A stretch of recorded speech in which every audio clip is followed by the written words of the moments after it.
We'll go and go live. Sebastian is busy right now. Okay. So we should be live. Let me see if I can make sure we're live.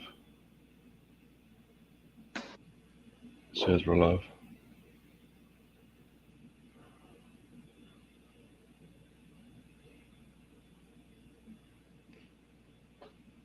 Yeah, so we're good. Yeah. Well, yeah. So yeah. Welcome to our first live stream. I'm your host, Cody Sexton, aka the Dairy Queen Don Quixote, and today we have a special guest, Joe Howard. Um, yes. Well, yes. So go ahead and introduce yourself. We would have another guest on here, but he's kind of indisposed at the moment, so he'll jump on momentarily.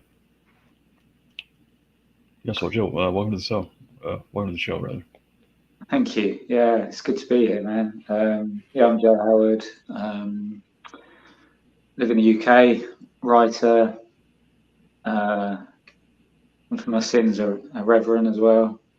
And yeah, just I'm married, got two girls who are one's a teenager, one's nearly a teenager, and just trying to sort of navigate the shitstorm in the UK at the moment. Really, it's a weird place to live in at the moment. Same with the US, I imagine, in some ways as well. But the UK is a weird country to be part of right now. Hell of a lot going on. Has been really for the last 7 years, really, sort of since Brexit vote. Really, things kind of shifted dramatically at that moment, and has made the country a really toxic place. So, hey, Sebastian. Hey, what's up, guys? You ranting about the shitty state of the political class? Well, just the UK right now is a shitty place to be in. So, yeah, you still have to suffer under Boris Johnson, don't you? Yeah, he's. I mean, I suppose you get what you deserve in many ways, and you know, the UK, certainly the working class, which voted against their interests when they voted for him in 2019, got him in sort of large majority in the UK Parliament, and he exemplifies everything that's wrong, not only with the sort of the upper class, political class, but what's wrong with the kind of the consciousness of the UK at the moment. Really, he represents what I think, unfortunately, where a lot of people are at, and it's a sad state of affairs, isn't it? Yeah. Is he like a slightly smarter version of Donald Trump? And I say slightly because I don't want to. Yeah. I mean, would you say he's pretty much a malignant narcissist? Definitely, without a doubt. Yeah, absolutely, 100%. He's like Trump, like Bolsonaro in Brazil, Putin. There's that sort of populist narcissist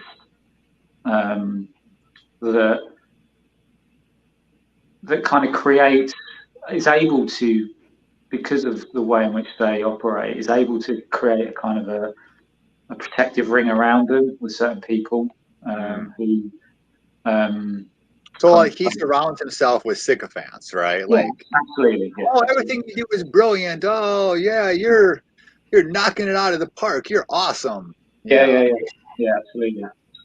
But the problem with our democratic system is that because he got an 80-seat majority in the last election, because the vote on the left just collapsed,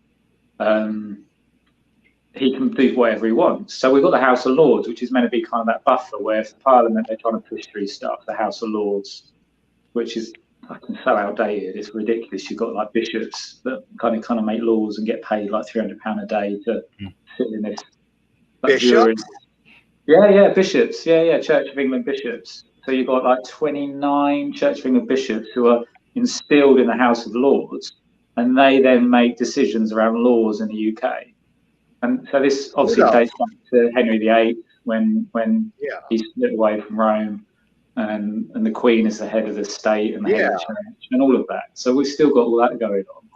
Jesus Christ, it's like it's the fucking medieval times. It's like, yeah, who the fuck wants to take an order from some bishop that's... Let me ask you a question. How many of these guys you think are involved, these bishops are involved in covering up sex crimes, paying people off, fucking molesting kids? Because I grew up Catholic, so anything that... I mean, do you have dirt on some of these people? Because I will hate fuck Catholics till the day's end. I love that shit. I fucking hate Catholicism. I don't have any doubt. I mean, what I can say is that there was an investigation into abuse that happened, child abuse that had been happening within the Houses of Parliament. And there was a big cover-up on that, and that was kind of swept to one side.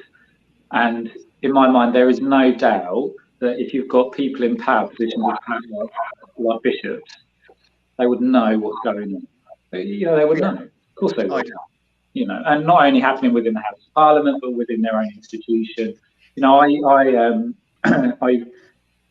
knew this woman who, as a kid, she went to this Anglican church, and the priest would lock her under the altar on every Sunday service and do his stuff, and then at the end of the service would rape her in the church. And when she grew to be an adult, the only thing that kind of she had was the Peter Pan story, and she used the Peter Pan story as a way of escapism. So while this was happening to her, she took herself off to Neverland with Peter Pan.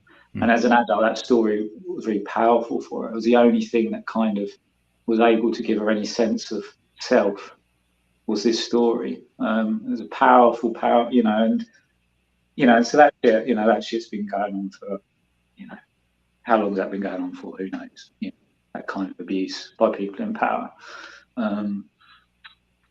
I don't have any, on current bishops.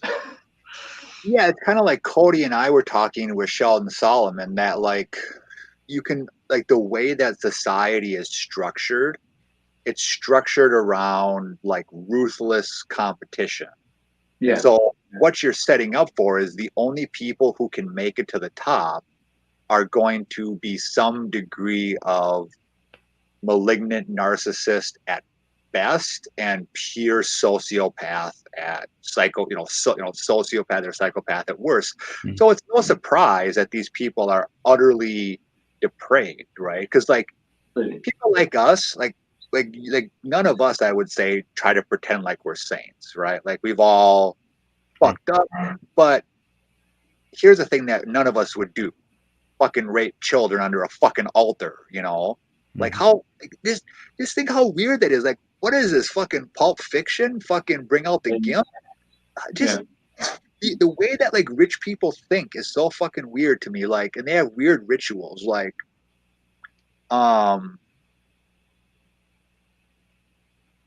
secret societies and shit that they do, which I don't know how much. I mean, I'm not conspiratorial, but they have them, and they do get dressed up. They have these weird fucking robes, and it's rich people are on a different level of consciousness than us, where they're just so, you know what I'm saying? Yeah, absolutely.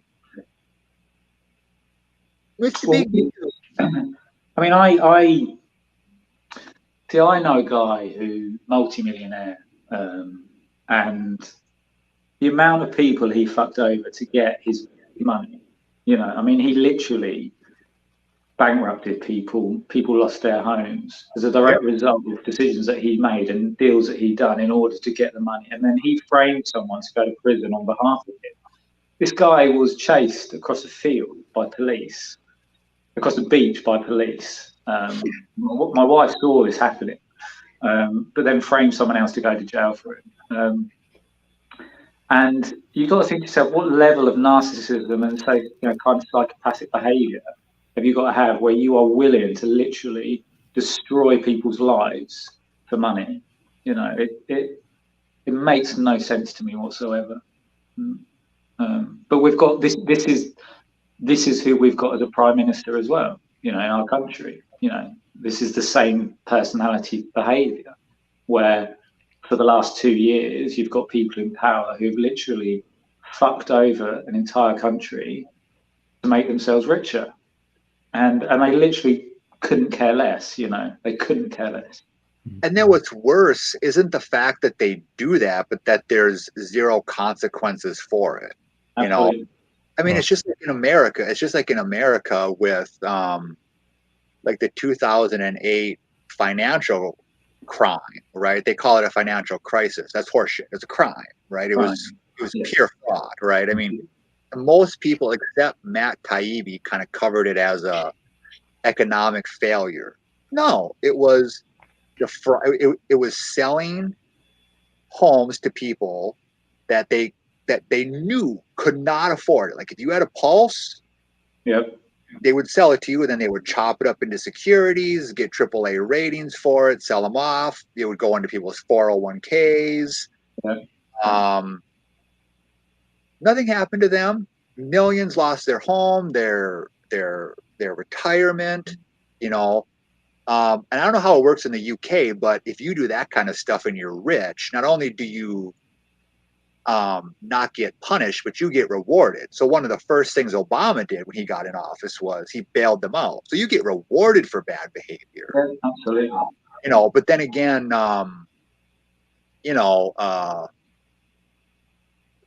did Obama help out any of the people that got fucked by the financial crisis? No. See, this is what gets me. Like, this is like just before I came on here, I was ranting to somebody about like how everybody is so obsessed with Donald Trump. And it's like, don't you understand, people? He's just as bad as like everybody else. You know? Like, who did Obama help? Yeah. He deported more people than Trump did.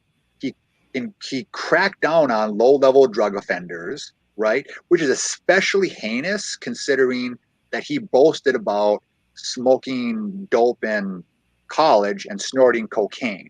And this fucking guy has the fucking balls to then crack down on low-level drug offenders. If he'd have been busted, he would have never been president, right? I mean, could there be a more Uncle Tomery than that? You know? Well, the thing about Trump was, so if you look at the political system, both in the US and UK, you look at, you know, Thatcher and Reagan combined, and their economic and political ideology, and we go chart our way all the way through to Trump. All Trump did was be out in the open about how crass it was and how fucked up it was. Everyone else just had this air of respectability. So everyone kind of played the game of respectability. Trump just said, this is what I really am about. I love money, I want to be obscenely wealthy, and I want to help other wealthy people get wealthier. But that's what he said. It was crass. Yeah, he was a racist, all sorts of things. But he just did it in the open, while everyone else did it behind closed doors. That was the only difference in my mind, you know. It really was. Yeah.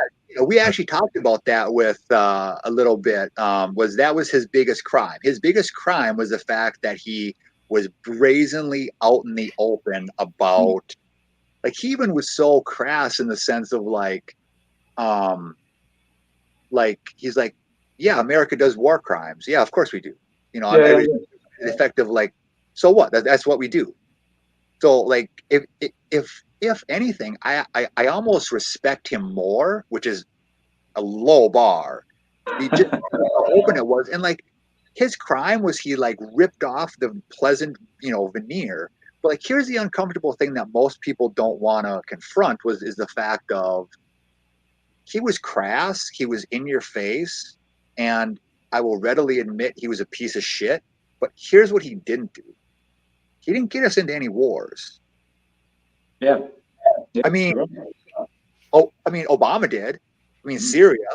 I mean, Obama cracked down. I mean, it's fucking shocking. He, you know, imposed the Espionage Act more than every other president fucking combined to crack down on whistleblowers. Locked up Chelsea Manning. Yeah. Locked up fucking, you know, who is the other guy that's Julian Assange. Julian Assange. Assange. Yeah. All There's of the other guy, Snowden, weren't there as well? Snowden, background on Snowden, right? Because it was leaking documents showing war crimes, right? So it's like, and like also like the drone program killing innocent people, right? Like I remember there was one guy he droned, I forget the guy's name, who was an American citizen. Jeremy Scahill covered this quite extensively. And his kid was at a cafe and they droned it and killed this guy's kid. And when they asked his fucking secretary, like either his press secretary, I forget the guy's name, the answer was something to the effect of, he should have had a better father. I can't think of anything more fucking egregious. So that's why it's like, I don't want to hear about it. I don't want to hear about how great these so-called Democrats are, right? Even with like, sorry if this is a rant, but it's like, it was pisses me off because these people always like go on about how great Kennedy was. Really? You forget that he started the Vietnam War. You forgot that, did you? You forgot that he was overthrowing democratically elected governments, did you? You forgot that his piece of shit brother was a union busting asshole. You forgot about that. You know, I don't want to hear anything. What Lee Harvey Oswald did was a fucking good thing. Sorry if that offends people, but like he took out somebody who was a serial killer. You know, somebody asked me who my favorite serial killer was, and I said any fucking American president. They've got millions of bodies in their wake. Fuck John Wayne Gacy. He's got nothing compared to a fucking American president, or even in like the UK, right? You know, you guys had a long history of imperialism over in India, right? I mean, and also Thatcher. I mean, you brought up Thatcher too. Like, that was the downfall, the merging of the Margaret Thatcher and Reagan, you know, and then merging with Milton Friedman for the Chicago boys down in Chile, right? Yeah. Just this wretched fucking, the worst humanity has to offer. You know how low things get. I remember having a conversation with someone about Obama's drone program and saying, and it was a community thing. I kind of gathered people together to actually highlight what was going on, because I wanted people to be aware of how many people were dying because of drone strikes. And it seems like a crazy thing to get people together to talk about, but and someone said, and this is how low things get, someone said to me, but he seems like such a nice guy. And I was like, Ted Bundy was a nice guy too. And this is the thing, isn't it? People have got to that point with kind of in political discussion and assessing the political motives of others, is the appearance of their niceties, about how well groomed they are, and whether they say nice things on camera and say nice things about people. They don't look at their foreign policies or the decisions they're making in regard to, you know, domestic policy or anything. They just ask the question, oh, are they a nice person, or do they come across as a nice person, or, you know, are they someone I'd like to have a beer with? You know, I mean, if that's the level of debate, and that's the level that we're choosing our politicians on, then no wonder we get what we deserve. You know, we're always going to end up with Trumps and with Johnsons and with whoever, because that's all we've got. That's all people are making their decisions on. They don't ever think about the reality of 50 years of Western aggression against however many states. You know, I mean, the way that, you know, the coup the amount of countries in South America, for instance, that the states have organised military coups and everything, because what? Because they want to enforce through their own particular political ideology and have in power who they want, so they can continue to rule the world, basically. You know, but no one ever looked into anything like that. Have you read any of the work by John Perkins? No. he's got a book. He's got several books. He's got Confessions of an Economic Hitman and New Confessions of an Economic Hitman.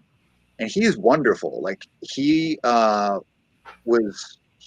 outlines sort of like the steps it takes, of the nice collusion of government and corporate interests, right? So in working with the IMF and the World Bank, he'll say, listen, they'll send in a guy like me first. And we're going to try to corrupt somebody to take out these massive loans from the IMF or the World Bank. Yeah. But that will go to the people. That goes to building, corporate infrastructure. And then those countries are saddled with major debt. So then I come back in and I say, hey, listen, let's refinance it and just keep them in a perpetual state of debt. And he says, that's how we've learned to control the world. He says, if I fail, if people like me fail, then we send in the CIA jackals. Okay. And then we overthrow them. And then all of a sudden their plane goes down as a crash. Yeah. Convenient, And he goes, says, if the jackals fail, then it's war. And he says the perfect trajectory was Iraq. He goes, people like me went into Iraq trying to corrupt Hussein, didn't work. CIA jackals tried to get to him, didn't work. Then you send in the ground troops and you overthrow them, But that's how, and like, that's this. It's a very sanitized, because in old times imperialism was very grand, right? Alexander the Great and massive. Now it's underground. It's more subtle, right? You've got nice people in business suits that go in and have meetings with, a newly elected official in Guatemala or whatever, and be like, listen, you do this, we're gonna, you'll be taken care of. But then there's always the underlying threat of, I like you, you're a cool guy, but don't play ball. Something might happen to you. We don't want that. It's very like mob type tactics, right? It's like, well, you can take the envelope. If you don't, I can't guarantee that you're going to be around that long. I'm not saying we're going to do anything. Just saying it'd be wise if you take the check. And the ones that didn't, he outlines people who didn't, like that didn't take the check, and they were killed. Replaced by a brutal, corporate dick-sucking, leader. But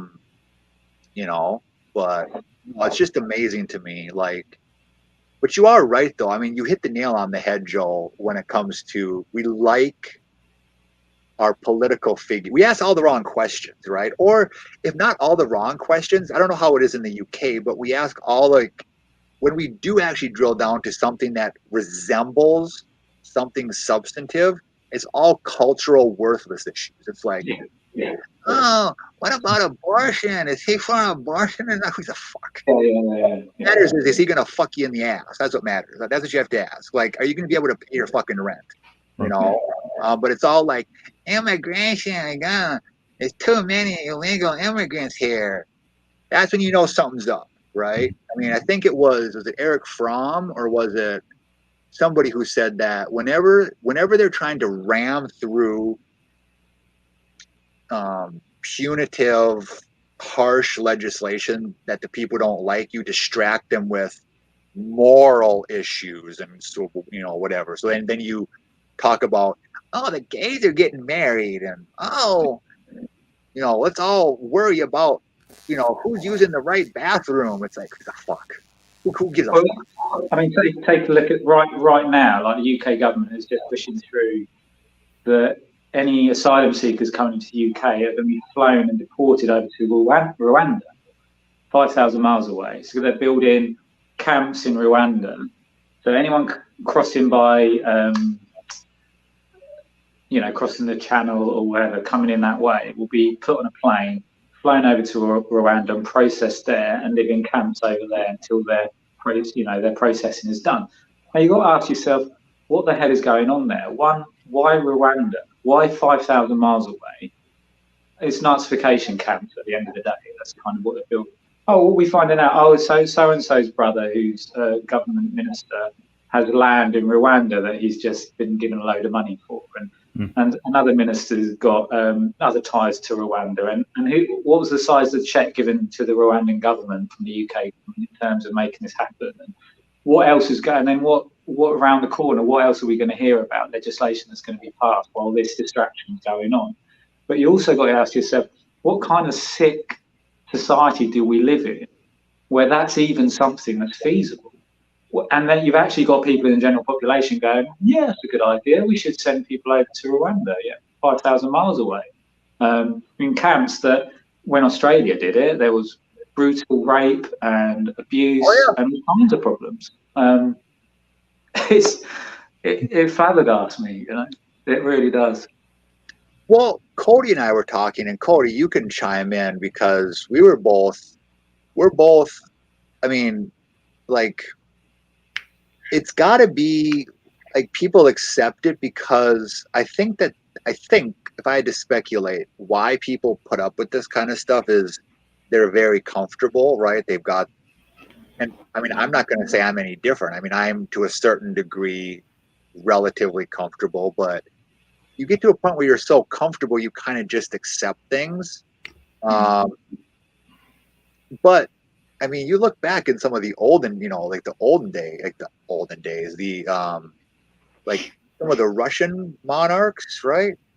You look back in them and you see what happened. Like they fucked around, like they stormed and they brought you out into the street and they fucking shot you. Like, yeah. And it's no coincidence that the meme, like, make guillotines great again is a thing, right? It's like the fact, and Cody, you I mean, I got to give Cody credit for this because he made this, because he said, people in power and authority should be absolutely terrified of us. Like, that's the problem right now, is that they can just fuck around and they know nothing's going to happen. Like the minute somebody in the Senate, or in your case, the Parliament, walks in and they vote to do something god awful for the public, they should be scared, absolutely terrified that the public is going to lock them in their house and burn it down. Yeah. And then they would think twice before they want to deny people health care or deport refugees. Or I think in the UK, they've done a whole bunch of austerity measures, right? Yeah, they should be absolutely terrified of the public, dragging them into the street and just gunning them down. And then maybe, like Cody had said, maybe we can get some goddamn health care. Maybe we can get some, I mean, right, Cody? You said it better than I did, but if you want to chime in. Yeah, I mean, I agree 100%. I mean, there's no consequences for anyone in power to, or I should say, there's no incentive for them to do anything for the electorate. I mean, they make a lot of promises, but then they, get into office and then it's a different story. Which is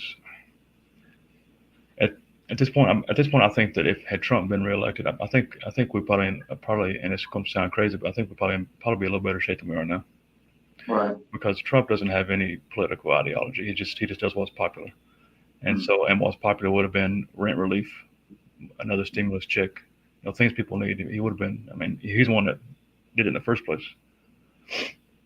And even when Biden was running for president during the campaign, he said he would give us, I think it was what $1,400 or something like that. But then he got, as he got closer and closer to, actually attaining the White House, the amount got lower and lower. Yeah. But, so it sounds crazy, but it doesn't, because you are right. Like Donald Trump only cares about Donald Trump. So as long as you can, like, if the people want something and it makes him look good, he would do it. Not because he loves the people, just because he wants his inflated ego, where, somebody like Joe Biden, when he was on the trail running against like Bernie Sanders, he's like, Bernie Sanders, he's a democratic socialist. I'm a Democrat. And I'm thinking, that's not a good thing. Like what you just said, like you just basically said you were a piece of shit. Like you basically, like, I don't think you understand that you just said like that you're willing to like put the Democratic Party first, but he marketed that. And I think like for the older, if I had to speculate, I think the reason why he was put forward was because it's like, at least in America, correct me if I'm wrong, Cody, most of the people who vote are like older people. And so if you're like an old time Democrat, he appeals to that demographic, and that's the highest, I think that's the highest voting demographic. I mean, the highest voting demographic is people who don't vote. Yeah. Because they know it's a joke. But the people that do, I think, are so I don't know, it was just amazing to me that like when he got up there and said that, I'm just like, that's not a selling point. That counts against you. Yeah, it's not a selling point for younger people, especially. No, go on, Joe. You're our guest. You should speak more than us with our ramblings. No, I love it. The idea that democracy is like casting a vote once every 4 or 5 years, like the very idea that with the general population have accepted that as democracy, that's what's so fucked up, isn't it? Like, it's about as far as from democracy as you get. You know, there is no sense of, you know, democracy going on in the States or in the UK where actually people get to make decisions about their lives and actually get to structure what society looks like, and enables communities to flourish in light of what's needed within those communities, because you've got people on the ground who are not leaders, but people on the ground who are making decisions and have got an ear to the ground to understand what needs to happen within the communities you're in. You know, you look at somewhere like Bolivia where they're trying to do that, you know, where you've got peasant farmers who have roles of responsibility within their own communities and are trying to make decisions in order to help their community flourish. That's with Evo Morales, right? Evo Morales. Yeah. And he was a farmer before he became, right? He was a regular schmo, and he's great from what I can tell, right? Yeah, it was brilliant. I mean, I think he introduced universal basic income, which I think they're trying to do in Chile as well. And I think Lola did it in Brazil as well and then look what happened to him in Brazil. You know, but he got framed and got put in prison, and then you got Bolsonaro now, who's like, you know, fucking whatever he is. But yeah, and this is it. But you know, if you talk to people about democracy, they talk about voting once every 4 or 5 years. Well, how the hell is that democracy? And then look at what you're voting for as well. I mean, that's the other thing. It's like, it's not even like, even though I do get a vote, what, I have to choose between this? Like, what kind of, that's not even a choice. That's just not a choice. Well, and it's like this. It's also, it's like Noam Chomsky said, he said, if it was really democracy, what it would be, it wouldn't be these two parties hand-pick people and then like, here's your choices. Pick between this scumbag and this scumbag. It would be the communities get together and they say, hey, we're going to, you know, if it's a representative democracy, they would say, all right, we're going to select you, you're going to go there, and here's a list of things we want. And if you don't, then they're immediately pulled back and say, okay, we're going to pick you now instead. And that's how it should be. Like, but also it's worth pointing out, like, we've never, I mean, I can't speak for the UK, but like, we've never had democracy in America. No. Right. I mean, and that's demonstrable from political scientists that can do very simple but tedious work, which is just, what does democracy mean at its essence? It means that the will of the people of the people is followed. So all you have to do is track on the one hand what policies are implemented and what people want. And if they match, you've got democracy. And if they don't, you don't. And you can see most people want marijuana legalized federally. It's not. Most people want universal health care. We don't have that. Most people don't want bailouts to rich people. They, you know, and so what you see is just on a simple policy scale, the policies don't match what the people want. Not democracy. It's actually quite simple, and it's never been that way. And for everybody who wants to rant and rave about democracy, it's like you forget, people, at least in America, the only people until relatively recently that were allowed to vote were white guys. It used to be only rich white guys, and then they kind of let, some poor white guys, and then poor white guys got to vote. Then eventually women, then eventually black people, so it's like, what, for most of America's history, it hasn't even been a democracy. And now we have this thin veneer where we call it, but it's kind of like you said, it's like, how can it be a democracy if you've got, at least in America, two choices? That we don't even get to pick. Like, I don't get to say, hey, you know what? I know this guy. A community gets together and says, hey, we know this guy or this gal who we think would be really good. They don't have, unless they're rich, they have no chance. None. Yeah. But in the UK, correct me if I'm wrong, your system is a little bit better in this respect, and maybe I'm mistaken, and you can feel free to correct me, is that unlike in America where it's a winner take all, it's divided up by percentage, right? So in Parliament, if it's like, if you can have 12 parties or whatever, and if this party gets 8% of the votes, they'll get 8 seats if it's out of 100, something like. Is that right? Yeah. So the way it works is that you've got the ruling party who've got the majority. So at the moment, it's Conservatives with an 80-seat majority. I think there's 600 seats in the House of Commons, so 600 places up for grabs. Conservatives have something like 360 or something, and then the other side of the House, who are also MPs, so they've also been elected to represent their constituency in the UK. You've got 280 Labour MPs or something, Lib Democrats. You've got one who's Green, who's the party that wants to implement green policies. You've got the Scottish National Party, who've got about 50 seats or whatever, and then a few others kind of here and there. So you've got representation of lots of different parties. The only problem that we've got in the UK, well, one of the problems we've got, is that we run on something called first past the post system.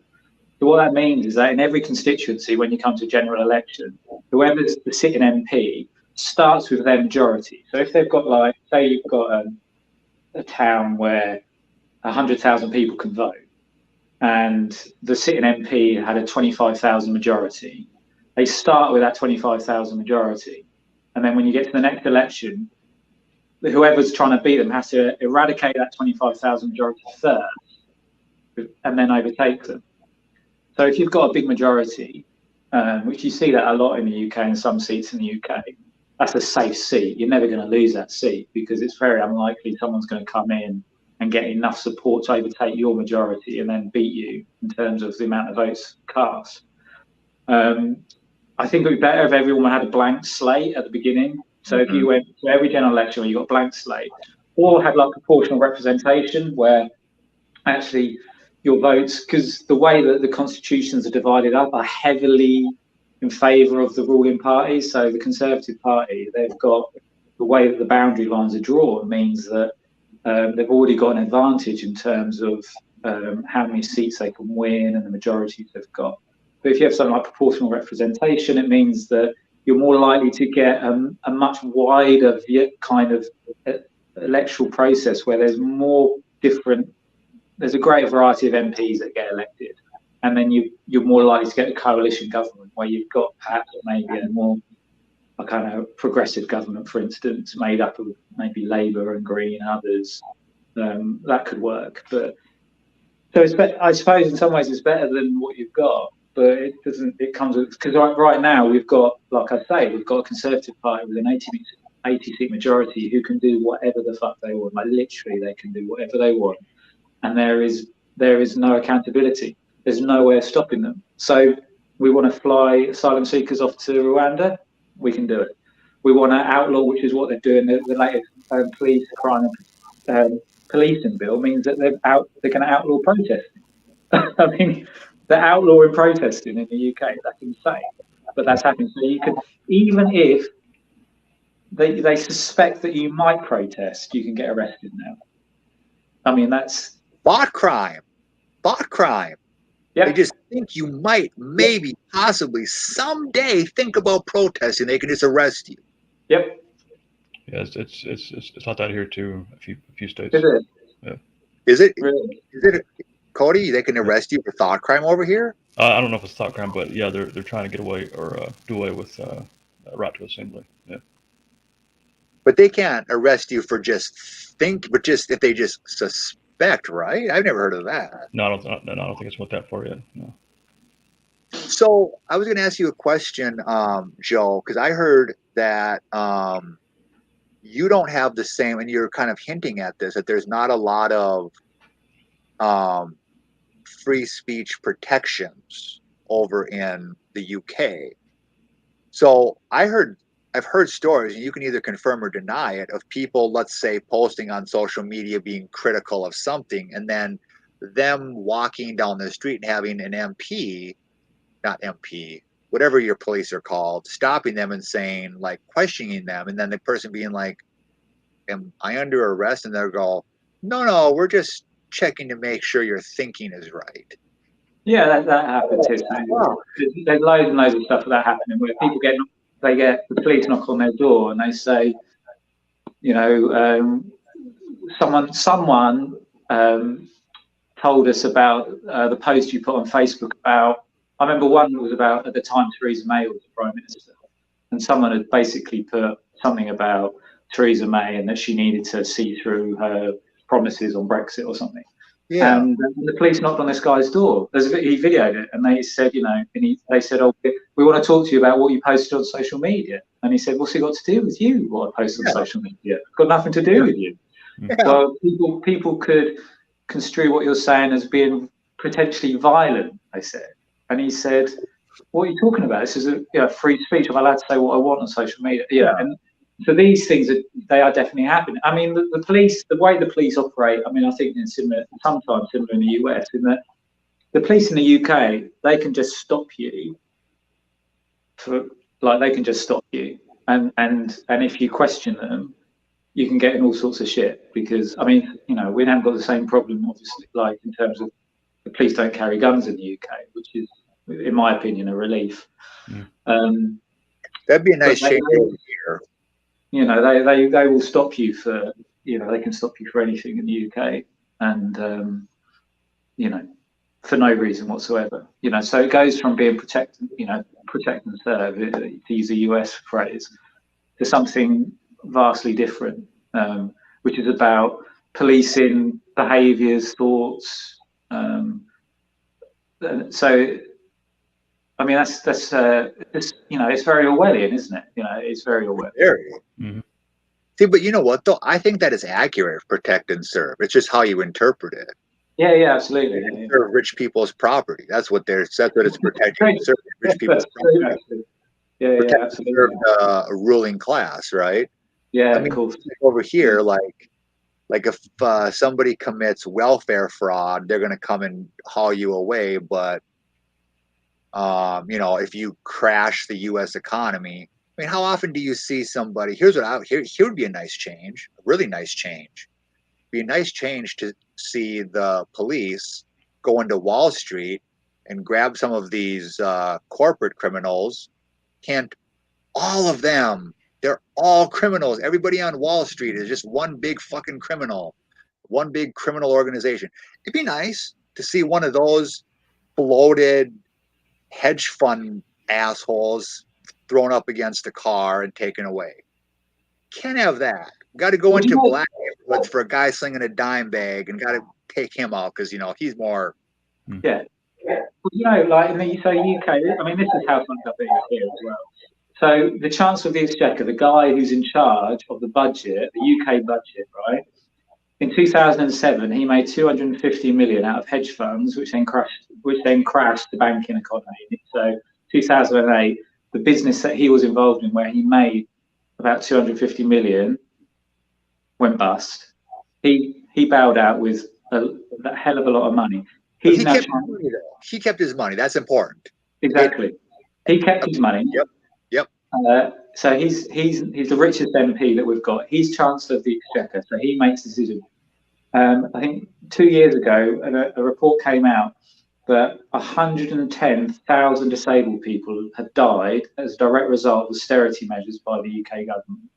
You know, and this is what's so crazy, is that you've got this guy sitting in Parliament who makes all the decisions about money, and when they say, oh, you know, we've got to balance the budget. Bullshit, you don't have to balance anything. That's not how the UK economy works. We've got a bank which literally prints money with an unlimited overdraft. So the UK government say, we need this money. The bank has to, by law, give them it. And they don't have to pay it back. It's simple as that.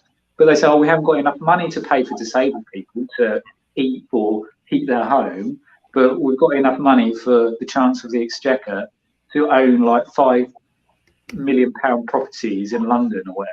You know what I mean? It's obscene. It makes me so mad. Well, I mean, I can do you almost one better. So there's a British-owned bank that's got, I've mentioned this before on various pods, but it's a great story to tell just because it shows the utter depravity of these people. HSBC, that bank. I'm sure you're probably familiar with their criminal, enterprises, right? Doing business with Russian mobsters. Slap on the wrist, maybe a penalty. Well. Yeah. Doing business with, I think it was Saudi Arabia, or doing some kind of illicit activities over there. So like, they got several of those under their belts, and then they had Mexican. They had a branch in Mexico where they were laundering money for drug cartels. They admitted to that in the settlement. They admitted to laundering money. So it wasn't like it was something like, oh, this is no. They, in part of the settlement, they admitted to it, and they were so brazen about it that they set up special windows for the cartels to come through and slide their money through. Okay? Now, nobody went to jail. No person, no CEO at HSBC got fined, went to jail. The bank got fined, I don't know, I think it was like $1 billion or whatever. And I think the settlement was something like, the biggest punishment, I think I have this right, was something like some of the CEOs had to partially defer their bonuses for 5 years. Oh, I can't have they can't get their 10th yacht. They have to wait a little bit to get their next fucking private jet. So it's like, I mean, these fucking people, it's like, but question, I heard, now I don't know if this is correct, but I heard that in like France especially, and maybe you're not that familiar, I don't know how familiar you are, but I've been told that in the UK, there's two things, is that there's major hostility to refugees, which you've kind of alluded to, at least in some areas, and also a lot of hostility towards Muslims. Is that correct? Yeah, so really this all kicked off in sort of 2014, 15 when Brexit, so the whole referendum around Brexit and us being part of Europe kicked off. So what happened at that time is that you had a hell of a lot of dark money coming in from Russia, which fed into Vote Leave camps. So Vote Leave, people like Steve Bannon was really instrumental in the Vote Leave camp. Steve Bannon was. Nigel Farage, who's a good friend of Steve Bannon. You had a guy called Jacob Rees-Mogg, who's a wealthy MP, and a variety of other people who pushed through this kind of this Vote Leave agenda. Brexit is going to be good for the country. Now, part of the big kind of propaganda machine that was rolling out around that time around Brexit was that the problems the UK was facing was because of immigrants, and there was big posters with immigrants on saying we're full, we can't take any more people.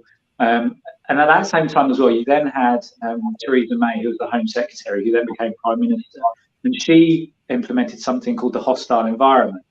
So what that meant was that anyone seeking asylum here, or anyone seeking coming in as an immigrant, would be greeted with a hostile environment. In other words, unless you really, really, really want to stay here, it's going to be fucking hard and horrible for you, right? So this was kind of the political decisions that were being made. So it really ramped up. So in 2016, when the Brexit vote happened, what happened was so the UK got kind of whipped up into this frenzy, believing that the reason why the NHS was crumbling, why schools were struggling with places, why the roads were going to shit, and all this kind of stuff. The reason for that was because of immigrants. And no one kind of said, well, actually, it was because of austerity, because the Conservative government in 2010 made a political decision to impose harsh austerity. And so they cut funding from every public service. But everyone believed it. And so then alongside that, you had this rhetoric against Muslims. So then we had the kind of the terror attacks in London in 2007. Then you had more attacks in London kind of throughout kind of 2015, 16, 17. We had other events happen. So that meant that you had this kind of dual narrative. The problem the country is facing is immigration and a loss of British identity. And this was the big thing that the Brexit vote kind of won on, was that we're going to reclaim British identity. So fast forward to today, and people will tell you, so if you ask kind of the person in the street about stuff, they'll say that the reason why the country hasn't got any money is because of immigrants. And they'll just say it. And they'll say the reason why we left the EU was because of immigration. And so someone say, but what impact does leaving the EU have on Syrian refugees? Because they're not from Europe. Like it makes no sense. They're not European immigrants. They're coming from another country. Well, it means that we can make our own laws. And you say, okay, well, what laws could we make now where we've left the European Union that we couldn't make while we're part of the European Union? Well, they can't tell you anything because there was nothing holding us back. You know, it was just a political decision. So we've become this pariah state that hates immigrants, that is hostile towards Muslims, and has kind of cut off our arms because we can't trade like we could. You know, we've got Dover, which is like a port on the east side of the UK, where basically a lot of lorries will drive to Dover, and then they'll pass over on ferries, get to Calais, and then deliver their stuff around Europe.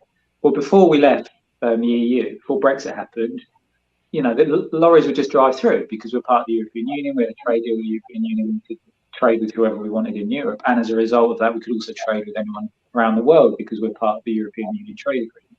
Yeah. Now there's 20-mile queues of lorries at Dover because they have to sit there for hours and hours and hours having their paperwork checked. And they can't trade, you know. But again, this stuff is hidden on the news. People aren't being told about this because the mainstream media don't want to admit that Brexit has resulted in all kinds of catastrophes. I mean, food prices have rocketed. I mean, you go into a supermarket, like just my supermarket down the road, the shelves are empty because you can't get the food isn't coming in because it can't get across in the way that it was. So basically, what I'm getting is like you become like an isolationist state almost. It's like that you. Well, and what's so funny is that people believe that immigrants are the problem. It's like immigrants don't make policy decisions. They don't allocate money. That's like the obvious thing. Like, how fucking stupid do you have to be, right? It's like they're not allocating money. They don't have power. So right, exactly. What is the? Well, I don't. You know, what's the relationship between a crumbling road and an immigrant? Nothing. Exactly. Nothing. Well, do you know what was interesting as well? It's like it really came to light because, like, for instance, like the fishing community, which you're a big part. Yeah, you're a big part. Right? Yeah. Yeah, so I was an oyster fisherman. Talk about that a little bit. I'm actually curious about your. We should eventually get to that because I want to get into your. Because Okay. you were an oyster fisherman eventually, but Yeah. but no, go Well, on. 92% of the fishing industry voted for Brexit because they believed that Brexit would mean that we could control our waters and catch as much fish as we want and sell it into Europe. Well, what actually happened is that we became this isolationist state where we have limited waters that we can fish because the other waters are controlled and owned by European countries and under the European Union. And because of European law, which we helped write many, many years ago, we can't sell unpurified fish, shellfish, into Europe because we're a third country. So before we could just sell as much unpurified shellfish into Europe. Now we can't do it. So you've got businesses going bust. Fishermen who voted for Brexit can't sell their goods into Europe. So they're going bust because they've got nowhere to sell their stuff anymore. And because the UK doesn't eat that much shellfish. So another example, farmers, again, UK farmers, rural communities, a lot of them voted for Brexit. After Brexit happened, loads of European workers went back to Europe because they felt unwelcome, two, they didn't know if their futures were stable here.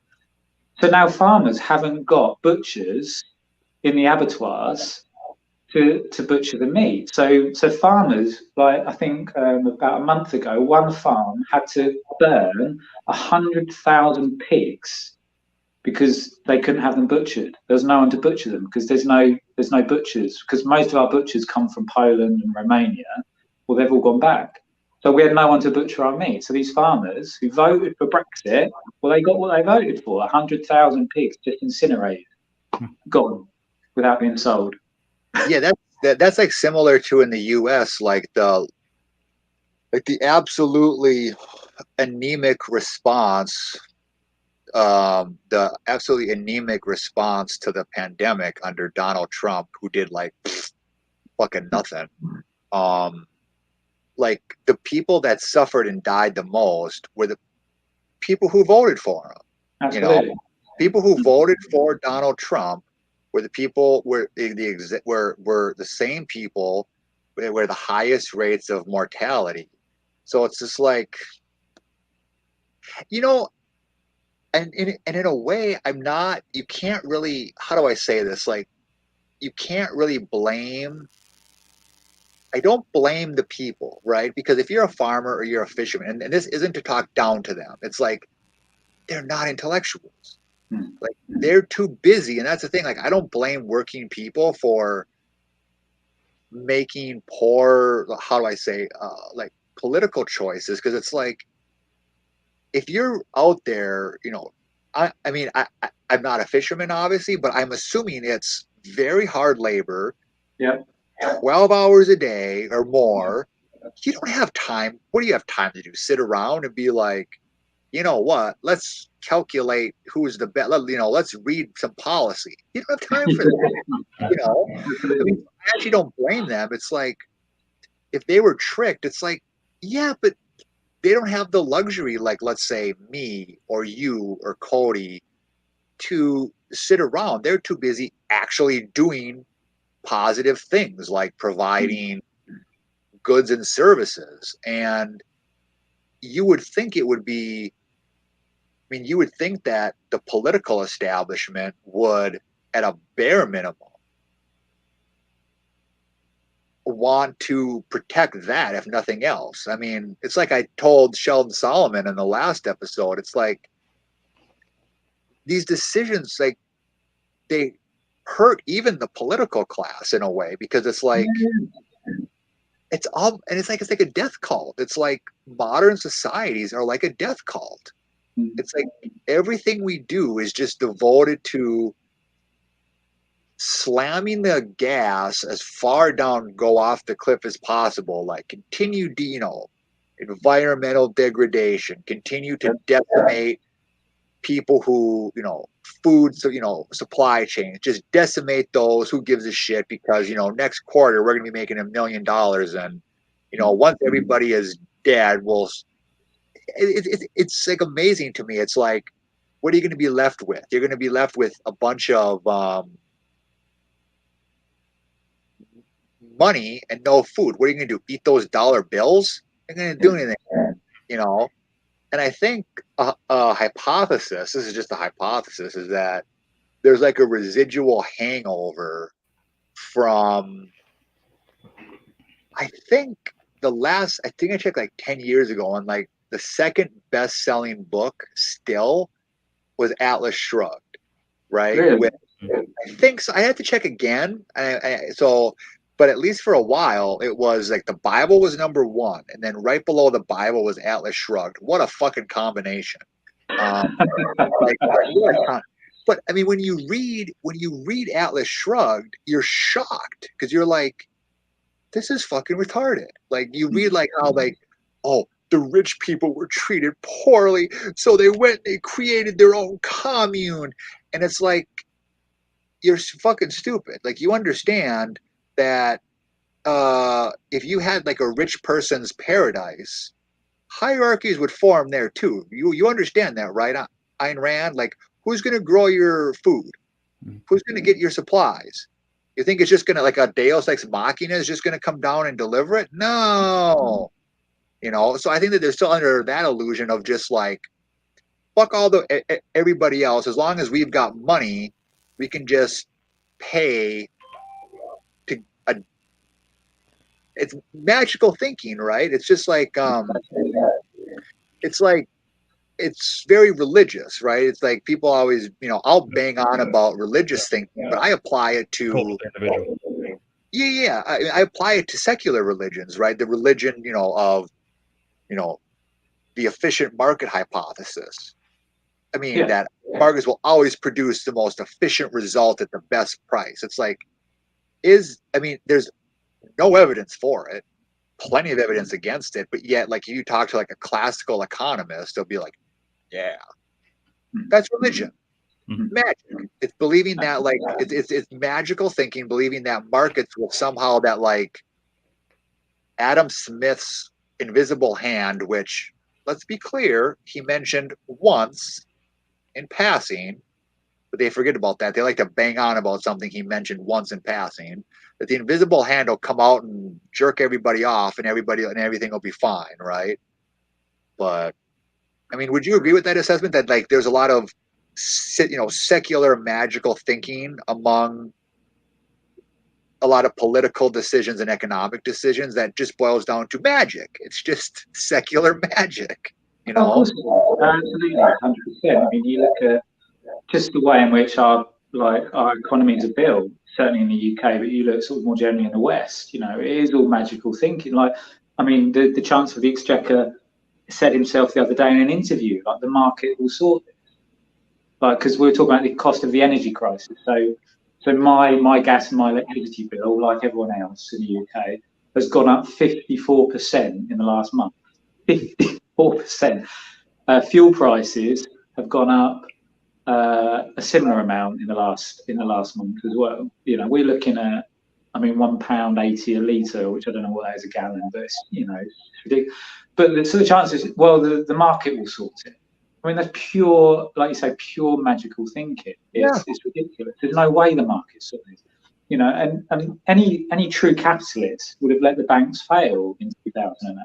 You know, if they're real capitalists, well, the banks fucked up. They ran out of money.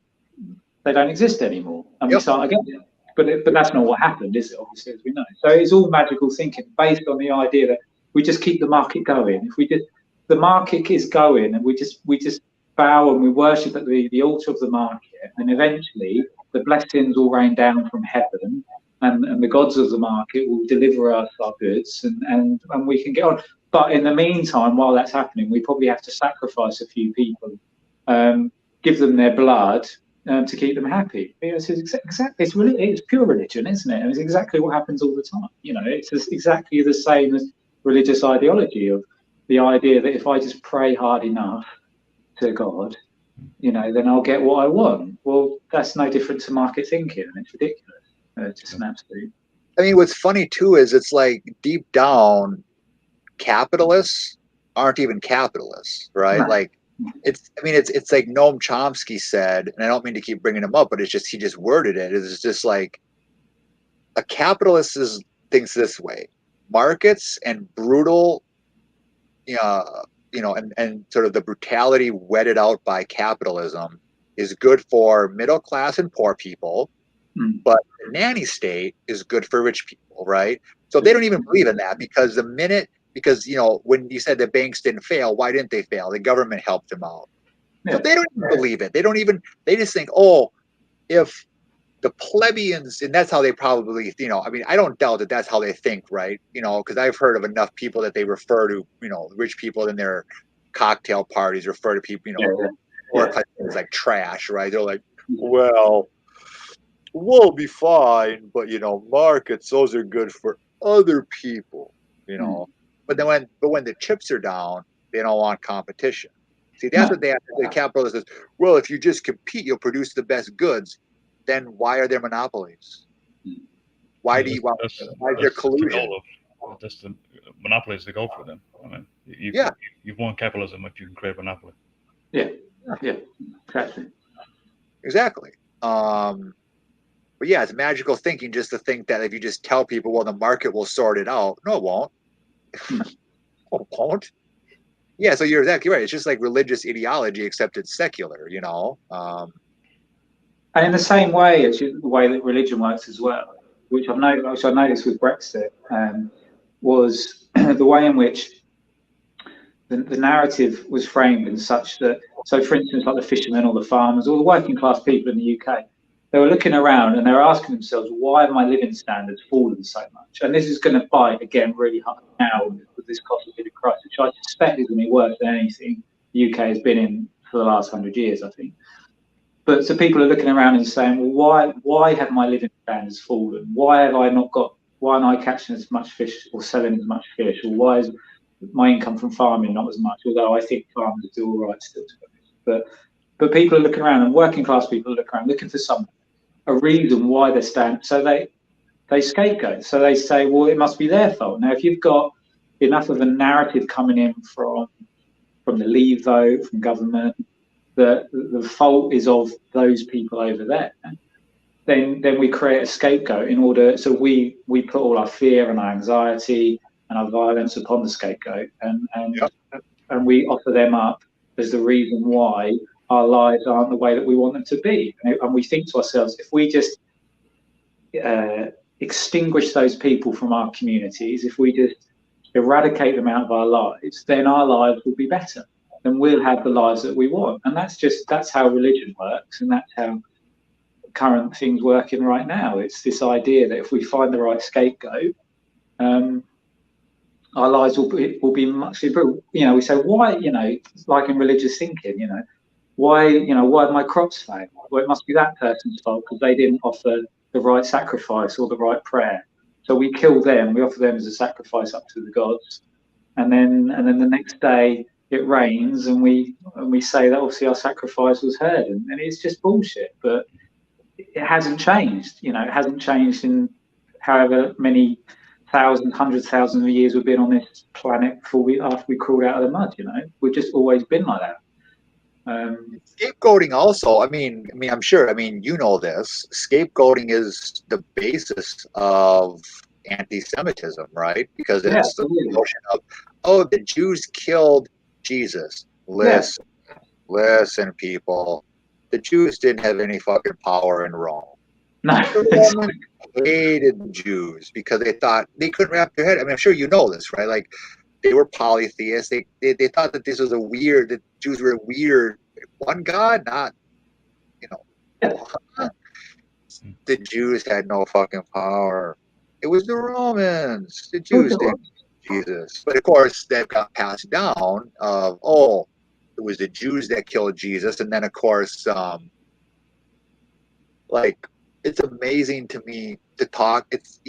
Have you ever talked to a Lutheran and brought up? Have you ever talked to a Lutheran and said, you do know Martin Luther? I got to get the name of his book, but it's very because of course Luther was just a fucking, because he has a book called On the Jews or something, which is basically to rats. And oddly enough, that book, I'll take a good look at the title. That book was actually used by if my memory serves, was actually used by Adolf Hitler as evidence. I'm going to look up real quick if I can what the name of and the passages in there are like just absolutely god awful. So Martin Luther didn't like to bathe. He was a disgusting bowl haircut motherfucker. Martin Luther, and then I want to say, what's this book on the Jews book? Because it's just a horrific title.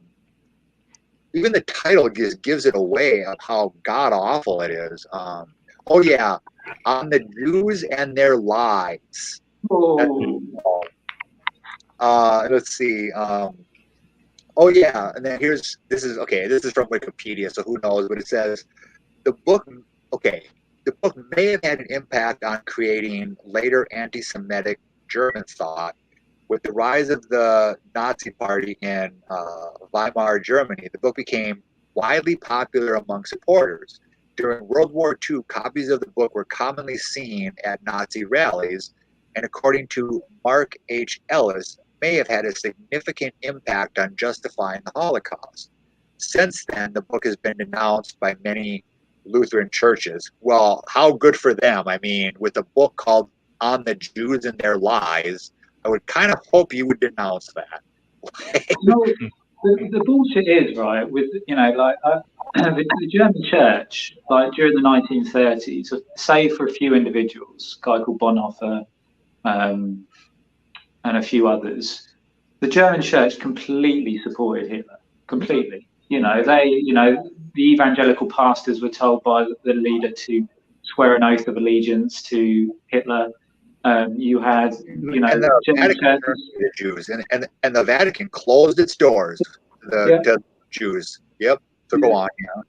Well, and so the idea, kind of like this is what gets me is like you have churches who are silent in the times of catastrophe and injustice, completely silent. Now, 20 years later, 100 years later, they look back in hindsight and they say, oh yeah, wasn't that terrible what happened, and they offer an apology, in light of what happened 100, 200 years ago. Like we had something similar here in the UK where the Baptists offered an apology to the black community for the slave trade and the transatlantic slave trade and that. It's like, where the fuck were you with your voice at the time? And this is the thing that infuriates me about the institution, the church institution, that it has no voice and it refuses to speak out on the things that it should be speaking out about, which is why I have no respect for it. Because if it truly cared and if it truly had any kind of integrity, moral integrity, it would speak out and see with clarity what was happening.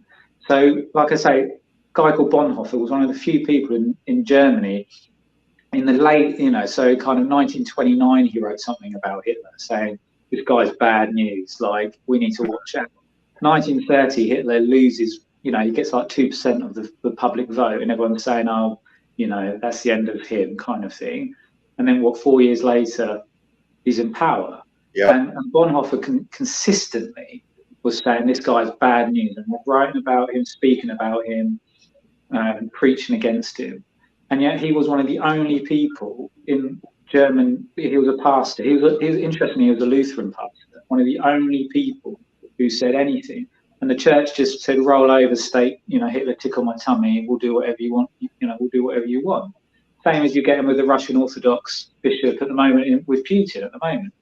It's why I've got no respect for the institution whatsoever, because very rarely do they ever have anything worth saying whatsoever.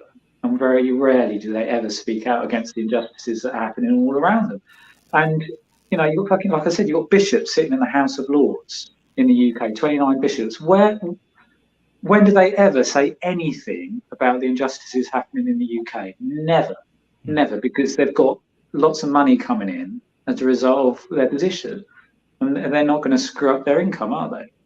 And it's not a coincidence that the bishop is one of the most powerful chess pieces, is it? Absolutely. Yeah. This actually is a nice, smooth transition into heresy, your book, which I think Cody and I would both agree we want to promote. But before we do that, there are some I wish I could find this again, but there was actually, did we lose Joe? No, I'm still here. Oh, okay. I saw a little sign, Oh, we're road testing this live thing, and it's going smoother than I figured. But anyway, no, there was this nun, and to be fair, a lot of the stuff that happens, like reforms, actually come from like nuns. Shocking, interestingly enough, but no, there was this one nun that was smuggling out children during Yeah. Nazi occupation of I forget. But here's what was this woman had grit, right? I mean, I got to give this woman some mad credit because was it the SS? It would be the SS, right? The Gestapo. And of course, we all know what they did if they caught you. So they caught her, busted both of her legs, tortured her, thought she was dead, threw her out into a ditch with some bodies. Okay. Some of her supporters, came by and kind of paid off some of the Nazi officials. We're like, here, can we just take this body? Here's the money. Took her back. She healed up and went right the fuck back to doing what she was doing. Now, wow. I got to respect that, right? Because,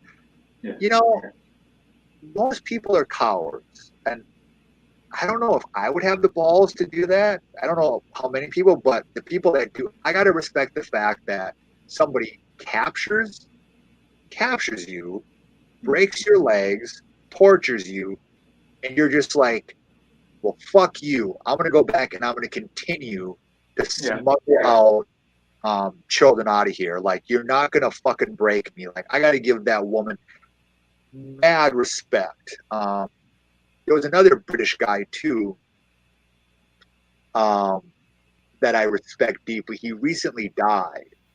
But he, was it in Poland or was it in Germany?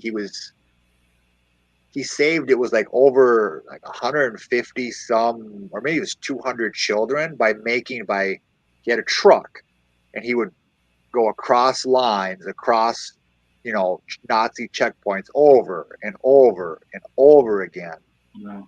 And here's the amazing part of this. He never told anybody about this. And it wasn't until it was, I think, the 80s or maybe the 90s when his wife was going through the attic and going through his stuff that she discovered this. But he didn't tell anybody. And I can kind of see that because can you imagine like how traumatic that would be? Like the fear. I mean, just imagine the fear of like, if they even got a whiff that he was doing that, he was done. So, I mean, can you imagine just like the stress and the fear of every checkpoint and doing it dozens of times? I mean, so I bet he wanted to just push that out of his memory, but here's what they did for him. This was kind of heartwarming, and I kind of teared up about this. Was his wife is like, didn't tell him she found this material about what he did, but she organized an event for all of the people that were still alive, all of the children that he saved, to be in kind of this like amphitheater, right? And there was still a significant amount, over 100, and they were mostly middle-aged by then, middle-aged or older, and he was very old. And she told him, she's like, listen, put on something nice. We're going to an event. And he's like, what event? She's like, just look nice. Okay. So he doesn't know what's going on. So he's in the front row and he's like, why am I here? I don't know why my wife drugged me here. And then the woman comes on and says, we're here to honor you. Right. And then it was revealed, like, here are all the people that you saved. Right. But he said something very astonishing. He goes, and this almost made me tear up because he didn't give himself enough credit. He goes, I was just doing what anybody else would do. No, most people turn their back Most people, 99% of people, turned their back, or they sold out like Heidegger did, or they sold out like any number of fucking people did. Yeah. So nobody, you're not just like anybody else. Like, you're somebody that's quite special, but he couldn't get it. He couldn't wrap his head around why he was being celebrated, because he's just like, I'm just doing what anybody would do. And it's like, dude, you don't get it, dude. You just don't get it. Like, but no, this actually transitions into, let's promote. I know I came a few minutes late, so I don't know if you already did some promotion, but we definitely want to promote Heresy, because that book is fucking awesome, bro. Like, I obviously know that because I wrote the foreword to it. So, yeah, I was glad that you sent it to me, but like, I just love, on the one hand, that you're a Christian, but on the other hand, you have nothing but disdain for how organized religion works. Because when I was talking to you, correct me if I get any of this wrong, is that you became very disillusioned, right? Like, you're an ordained minister, right? Yeah, I am. Yeah. Yeah, and so you went into it with like really good intentions of, like, again, correct me if I'm wrong, helping the poor, helping the needy, doing the kind of stuff that Jesus would have recommended, and you were slowly, over the course of I don't know how long of a period, sort of ostracized, right? Told, no, you have to suck off the rich, donors, you have to suck off this group, you got to suck off this group, and you became really disillusioned, right? And that's kind of why you kind of saw through the veneer of organized religion. Do I have that right? Correct me if any place I got wrong. Yeah, I mean, I think, but I don't have an agenda. You know what I mean? Like, for me, like, we should just celebrate one another as human beings, right? And I don't give a shit what anyone believes. I really don't. Like, I really don't care. What I care about is, are you trying to lift up the low? Like, that's what I care about. I do. I care about that a lot. And I became really disillusioned, because for me, like, I'm not trying to install any kind of belief or anything upon anybody. All I want to do is do the best that I can in the limited way that I can do it. I'm one person, flawed fucking person with all kinds of issues myself, but I'll try and do my best by others if I can, But the institution, they want blood, and they want to build their own little empire. That's all they're cared about. And that empire is sick. It's it's rotting and it's sick. And what I think what happened kind of about 5 years ago was, I realized that my belief system was veering far away from where I'd come from initially, and from the way the institution operates and the things I believe. The way in which I've heard both you guys rail against Christianity and against certain belief systems, and I would heartily join in with you about that, because some of the ideological and theological ideas that circulate within these places are sick, and are screwed up and are messed up, and they bring out the worst in people, and they look at other people in the worst possible way as well. That's the other thing, is that it kind of, you look at the way in which, if you go to any kind of moderate church, really, the way they speak about people is so dehumanizing, and I didn't want anything, I didn't want anything to do with that, because it kind of, I had this kind of moment where I had this moment. My daughter was 5 years old, and we were, like any good reverend father does, I was reading her her children's Bible one night. which those things are fucked up as well. Like, we really need to talk. Like, those things are really screwed up. Those children's Bibles. You know, what Tell are me we? about that, because I actually didn't notice that, because I read a children's Bible and I thought it was fine. But I mean, but I was young and But you'll have to tell me how fucked up it was later. But go on, then we'll return to it. So we're reading the story of Exodus, and we get to this bit where it says that God killed all the firstborn in Egypt. And my daughter, she's not quite far. Yeah. And she says to me, yeah. So one you guys said, why are you reading your kid a story like that at 4 years old? But the other thing is that she says to me, Dad, why did God kill all those children?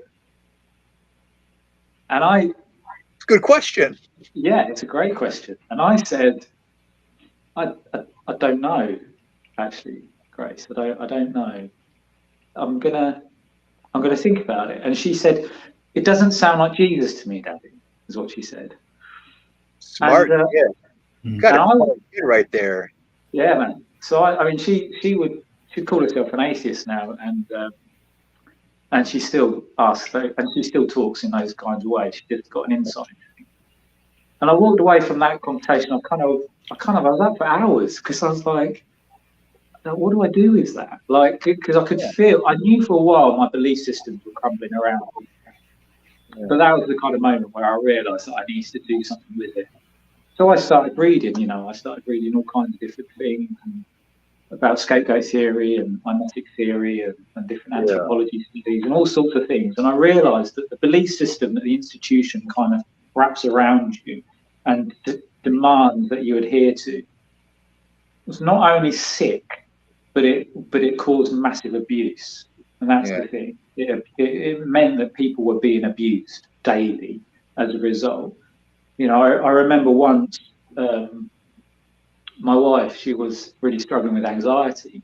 And this is an example of how abusive these belief systems are, was that she was really struggling for anxiety and being sort of part of the church and that, we asked people to pray for her. And people were trying to cast demons out of her. Like, that's what they're openly, like, trying to cast demons out. Now, you can see why people in church, so many people end up with severe mental health trauma, because that's the kind of thing that's happened. And this was like a moderate church, no big deal, just like a moderate church. But these are the kinds of belief systems that mess people up and screw people's lives up. Aside from from the physical abuse that takes place within these church institutions as well, that gets covered up, So there's all sorts of things going on here. But I realised that I needed to make a decision about where I was at and what I believed, and heresy really, came out of a few years of recognising that the institution was sick and dying, and it will die. It will die eventually, and that's a good thing. Do you really think it'll die? Because it's like, I mean, I don't know, because like people have this, I don't know. I mean, I've read enough about like religious thinking is so ingrained in the human animal, right? It's like language and music. It's almost instinctual. Do you think it'll actually die out or just change? Because people because one of the things, there's a really great book, Religion is Not About God. And and the central claim in there is that the function of religion is to bridge two disparate aspects of conceptual reality, which is, on the one hand, the normative and the cosmic, right? Yeah. So you can get a cosmic explanation for things, and you meld that with a normative moral framework, and you get this cohesive worldview. And I mean, I don't know. I mean, I think religion is on the the down is sort of declining in the UK, right? But in the crop of that, you've got a lot of new age crystals and numerology and The Secret. I think positive, send out the right wavelengths. I'm gonna, attract, money and all that. If I just think really hard, a Deus Ex Machina is gonna drop $1 million in my lap. Get the fuck out. Get your vision board together. Yeah, and what's really horrific about that too, not to derail too much, was when there was I forget when there was it Puerto Rico when there was that hurricane that decimated or whatever, and we did it was under Donald Trump, it was under him, or maybe it was a different hurricane. That stupid woman that wrote The Secret, she's like, well, if they had only been on the right frequency or something, they'd only been thought on the right frequency. It's like, you fucking asshole. You really think that a hurricane has anything to do with what people like? This kind of sort of like cosmic victim blaming. Fuck out of here. Yeah. But then that's not too far from, well, that's not in any way different to what a lot of Christians believe. You look at kind of, if you drill down, this is the thing. What I realised was that if you drill down, most Christians believe the same shit. On the exterior they'll talk about, some might talk about LGBT rights, or some might talk about that God is love and all this kind of stuff. But if you really drill down, they actually believe that they're in the chosen select few, and everyone else is going to go to hell. That's it. That's what they believe. They're the chosen ones, and unless you're part of that club, you're going to go to hell. And they might talk about nuances around what hell is, but you're still going to hell, and that's it. And I think, well, that's bullshit. Well, and I just wish. That's why I almost respect the fundamentalists more, because at least they own up to what they believe. At least they're honest with it. At least they stand there saying, everyone's going to hell with placards and stuff. At least they're honest. They're fucking deluded. Of course they are. And they're vile people. Jerry Falwells are in your face about It's funny that you mentioned that, because that was one of the things. There was two major things that turned that, because I grew up Catholic, and this is going to shock many people, but for about 2 or 3 year period of time, my plan was to become a priest. I know it's going to fucking blow a lot of people away that know me now, and that, but in middle school, that was my plan. So I was very serious about that. And there was 2 things that turned me away. And that's one of them. One of them was the fact of I couldn't wrap my head around how and I never got a good explanation for why. And I was told on the one hand, God is all loving, he cares about you, but if you die with a sin on your soul, you go to hell, or you go to purgatory, or if you're unbaptized, you go to what's called limbo, which every Vatican, they just sort of every pope decides whether it exists or not. It's fascinating to me. One pope, limbo exists. Fascinating. They can just will it into existence or out of existence. The power they have. But or like people who weren't even exposed. And I brought this up in Catholic school. I said, what about people who they've never, through zero fault of their own, have never been exposed to Christianity? Like the people in, let's say, indigenous people in Papua New Guinea, right? Or wherever. They've never heard of it. You're going to tell me that an all-loving God is going, well, it's not hell, it's purgatory. But why are they punished at all? It doesn't make any sense. And then the other thing, and is that the biblical story is that, like, the thing is like, I don't think Christians read the Bible. I don't. Because if you do, that's the quickest way to atheism. Is where I read it from cover to cover, and I'm like, wow, God's a fucking piece of shit. Absolutely. Genocide, condoning rapes, and even the stories that are supposed to be, I don't get it. Like the story of Job, I don't get how that's a poor reflection on God, in my opinion. It's like they hold it up as like, isn't this an inspirational story? No, it's not. No. Or like, even you start off with the Garden of Eden, even the Garden of Eden story. Yeah. Well, like even that one, that's a poor reflection on God. Like you take these people and admittedly they are ignorant of good and evil. And then so God makes them ignorant of these things, makes them completely so-called, innocent or whatever, but then they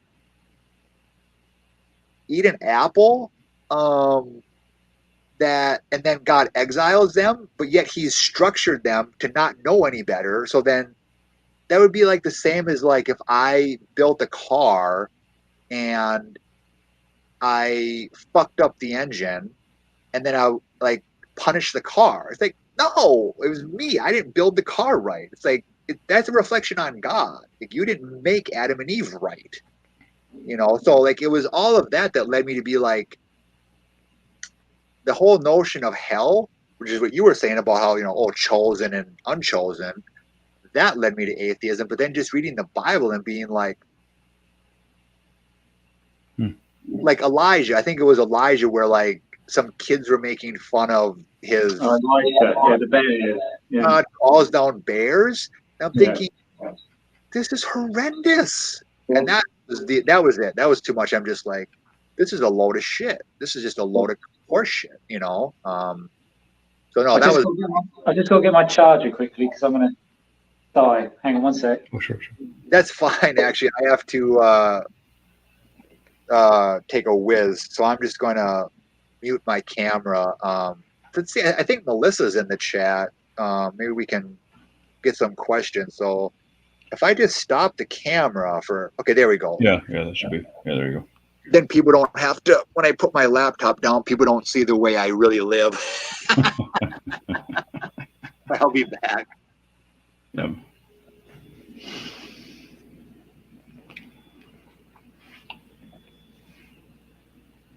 Yeah, so it's just me now.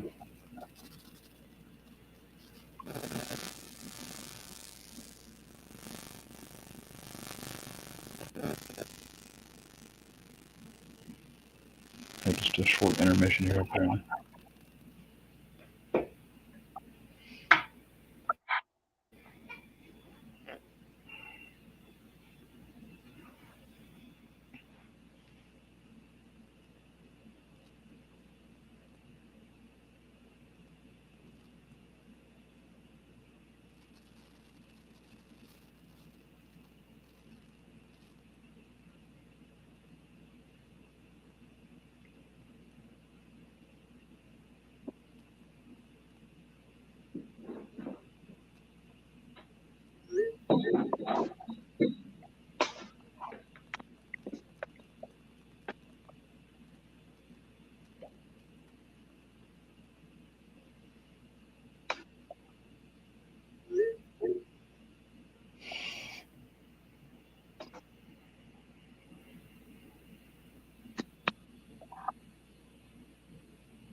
Hey, back.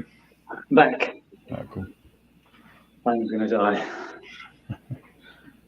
Yeah, actually, I was gonna mention, just to kind of piggyback on what Sebastian was saying, was when I was growing up, I grew up Baptist Pentecostal mostly. So I was always told that anyone who had never heard of the teachings of Jesus would, and if they died, they would pretty much automatically go to, it's like a golden ticket, so you automatically get to heaven. Right. Okay. And even as a kid, I was, and then like the one Christian imperative is like to go and spread the good word, But to me, that part didn't make a whole lot of sense because I mean, why would you do that? I mean, if they never hear about it, then it's like guaranteed to get to heaven. So what are you messing things up for? Absolutely, that's the thing. Exactly, and that's the thing. That these things don't make any sense. That's the whole point, and that's the travesty of it. Is that most of the things that are preached and taught in church don't make any sense whatsoever. But you have to maintain the illusion that these things are intellectually honest and morally right, in order to sustain the institution's influence in the community, or just the very fact that it exists.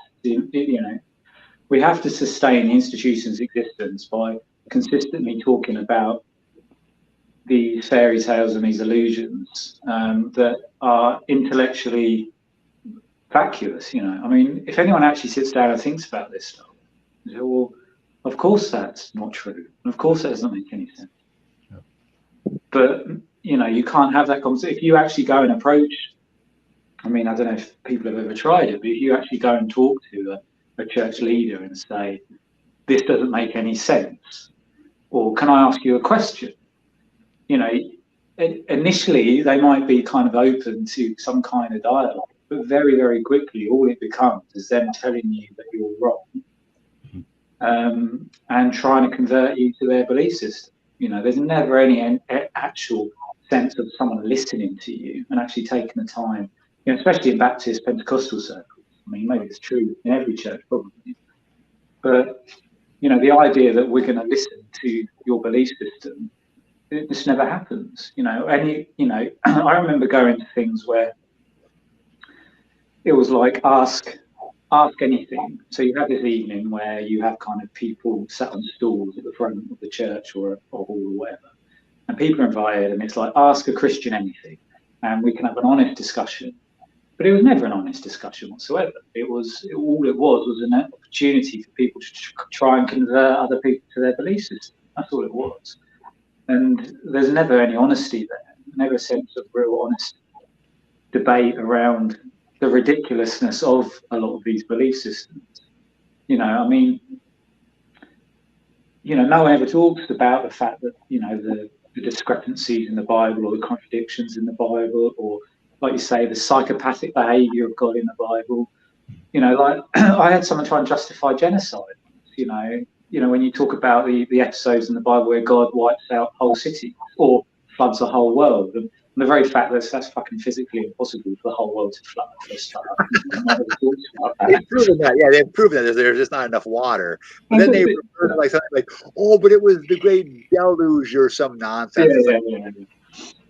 But and then people say, well, when God does something, it's good. No, it doesn't work like that. That's not how morals and ethics work. Just because wiping out entire cities just because you don't like the way they look, or just because that happens to be the wrong race or ethnicity, is genocide. That's it. I mean, I think if you take a lot of these stories, I mean, I think that there's value in taking them as metaphors, right? As just pure. I mean, a lot of people. I mean, you probably know this, Joe. Maybe you know this, Cody. I don't know, but like this whole like biblical literalism wasn't really a thing until like the early 19th century. Like most people, like even if you go back to like my Maimonides and stuff, like it's really interesting if you like read him, like the great Jewish philosopher and theologian, and you take a look at what his God was, it doesn't resemble. I mean, it's like one almost wonders. It's like, are you an atheist? Because but like nobody thought that these stories. They all thought they were symbolic and metaphorical, like Joe. Yeah, and it wasn't until like the birth of like again when you come to like even during Charles Darwin's time, people just accepted it. Like it wasn't until like again like the late 19th century, early 20th century that you get the rise of like biblical literalism. So like so, when I read, like the Gospels and you see discrepancies, I don't view them as major blows to the religion. It's only a blow if you view it literally, because when you look at the crucifixion stories, they're different. In some places, he's in one gospel, he's the only guy on the cross. In one gospel, there's two other ones. And of those, in one of them, they both shun him. In another one, Jesus says something nice or whatever. I had to look it up, but like I had a teacher and he said the best way to read the Bible is to have two of them, and to put them side, and to look at the stories, like the resurrection stories or the crucifixion stories, and to open up like let's say Mark, and then to open up to Matthew, and to read them parallel, and then you'll notice just how much is different between them. But yeah, I don't know. I mean, I think that there's, to give it its due, I do know that for me, there was one priest that I had, and he was actually really good. To his credit, he actually said to my mother, he said, it's okay to hate. Sometimes you have to allow yourself to hate, to move past it. Don't stifle that. Like, because if you stifle it, that's going to be bad. So allow yourself a certain period of time, because she was struggling, right? Because she was struggling with, you've read my poetry book. Obviously Cody has. So you know that there was a period of time when I was in a sexually abusive, place. And of course, my mother obviously hated the guy, rightfully so. And she went to this priest and asked him, like, how do I get past this? Like, I hate this man. Like, I absolutely hate him. Like, how can I get past that? He said, allow yourself to hate him. And she was shocked. She's like, really? He's like, yeah, allow yourself to hate him. And then, eventually you'll move past it. So, but he's probably an exception. He's probably a rare exception. I think what I've seen is what you were talking about, which is it's kind of a conduit for, like, oh, we want an honest dialogue, but then it's just a thinly veiled way of, well, here we go. Now you like what we hear. Come and join our church. We've got the one true answer. And that's what I don't like about like faith-based, like or church-sponsored, like drug rehabilitation like programs, because there's always an ulterior motive under. Absolutely, it's very conditional help. Yeah, I agree completely, Cody. I mean, I remember having quite a big fallout, really, because there's something in the UK called Christians Against Poverty, and they're quite a big thing now. And what they do is they've got a central base in London, and then they train people in different churches to offer these courses to help people out of debt. Now, all the time, the whole thing is that what they do is they go to people's homes. There's two people go to someone's home, and they explore with the person why they're in debt, and then they find out ways in which they can get them out of debt, whether it's a debt repayment plan, usually, and also how to manage money and all that kind of stuff. Now, on the surface of that, you say, well, that's pretty good, because helping people get out of debt is a good thing. Debt, is soul destroying, and it causes mental health and all kinds of stuff. Right. But there's always a catch, because what happens if these two people that come, they do this course, and then one person says, is it all right if I just keep coming around for the next few weeks and be your friend? And so you've got this person that keeps coming around after that. And then this person says, do you want to come to my church? And then they start getting them to church. Now, if you're someone that's in crippling debt, and then you have someone coming into your house, well, you're already a vulnerable person. You're vulnerable. And then you have someone coming into your house that says, I can help you get out of debt. Well, then you feel indebted to that person. So whatever that person suggests to you, you're going to do, because you feel that sense of debt to them. So you're taking your vulnerability and you're saying, Yeah, I'll go to church. Yeah, of course I'll go to church. And then someone gives you a message about how Jesus can sort your life out, and you're already vulnerable and you've got mental health issues, and then someone else gives you a message that someone can sort your life out. And I mean, it's just one big con, you know, and it's like you say, Cody, it's conditional, all conditional, and totally manipulative. And I've got a huge problem with that, you know. You know, if you want to help people get out of debt, just help them get out of debt. No strings, nothing. Just this is what you do. This is sorted, and then you move on. You know, why? They call them befrienders. That's what they call them. You know, that's slightly less malicious than what I've witnessed on two different occasions in when I was growing up, which was there was a church and they actively would turn away homosexuals. Like a homosexual would want to come in, and if it was found out that they now keep in mind this too. So first of all, let it be known, I don't give a shit about. I mean, if somebody had, I mean, they always focus on the sex part, which is weird because it's like, listen, it's also there's a romantic part to it, right? Absolutely. Don't just reduce gay people just to the sex part, right? Any more than you'd want to reduce a heterosexual relationship just to the sex part. I mean, that's probably the best part. That's not the only part. That's not the only part. That's just the okay. But like even like the people that were not engaged in sex, you know, gay sex acts, they would turn them away, and I found that so horrific. I heard about that they were turning away people who were down and out just because they were gay, and I was like, you pieces of shit. Absolutely. Or they would also, I remember this one church. I was young at the time, so my memory's a little bit specious. But it was, I can't remember if I attended it for a little while or if might have been a friend's church that I went to, and they would help you. They would have this kind of help you out of debt, give you charity, but you had to be Christian. Okay. You had to be Christian. All right. So I said, I mean, so if you were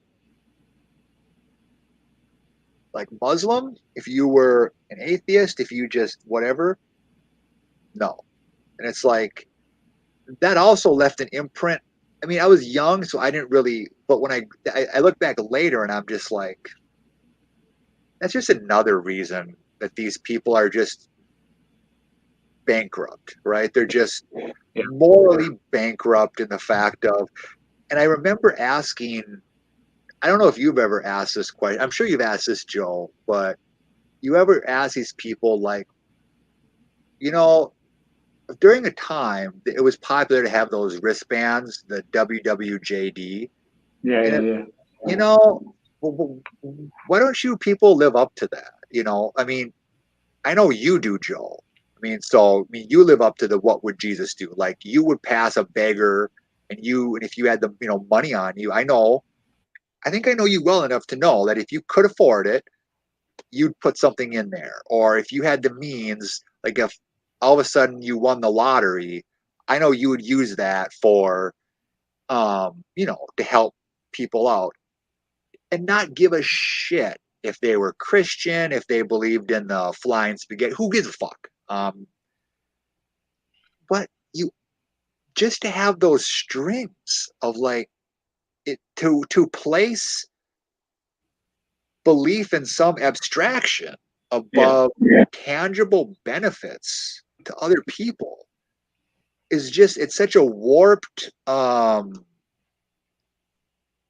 confused ideology. It just confused way of thinking at, which I'm sure you probably both agree with me on, but Completely.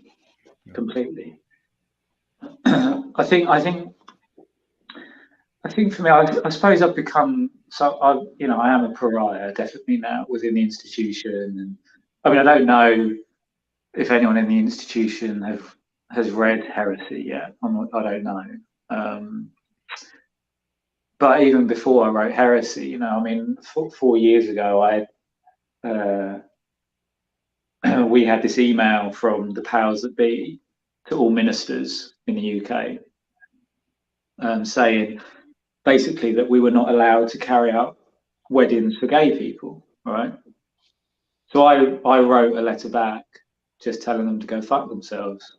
And I just said, I'll marry whoever I want to marry. Yeah. If a couple come to me and they love each other and they want to get married, I'll marry them. I don't care. I literally couldn't care less. Like, Yeah. what is it? Like, it's not even a thing. It's not even relevant. Like, Yeah. so why are we having the discussion? So I think that probably began my pariah state. And then in kind of the last couple of years, I've been very vocally kind of about the political impact in the UK and social things in the UK, but also speaking quite a lot and writing quite a lot about what's wrong with kind of evangelical theology and belief systems and the structures of the church, which I've challenged for the last 10 years. I've said the church is just a messed up place anyway.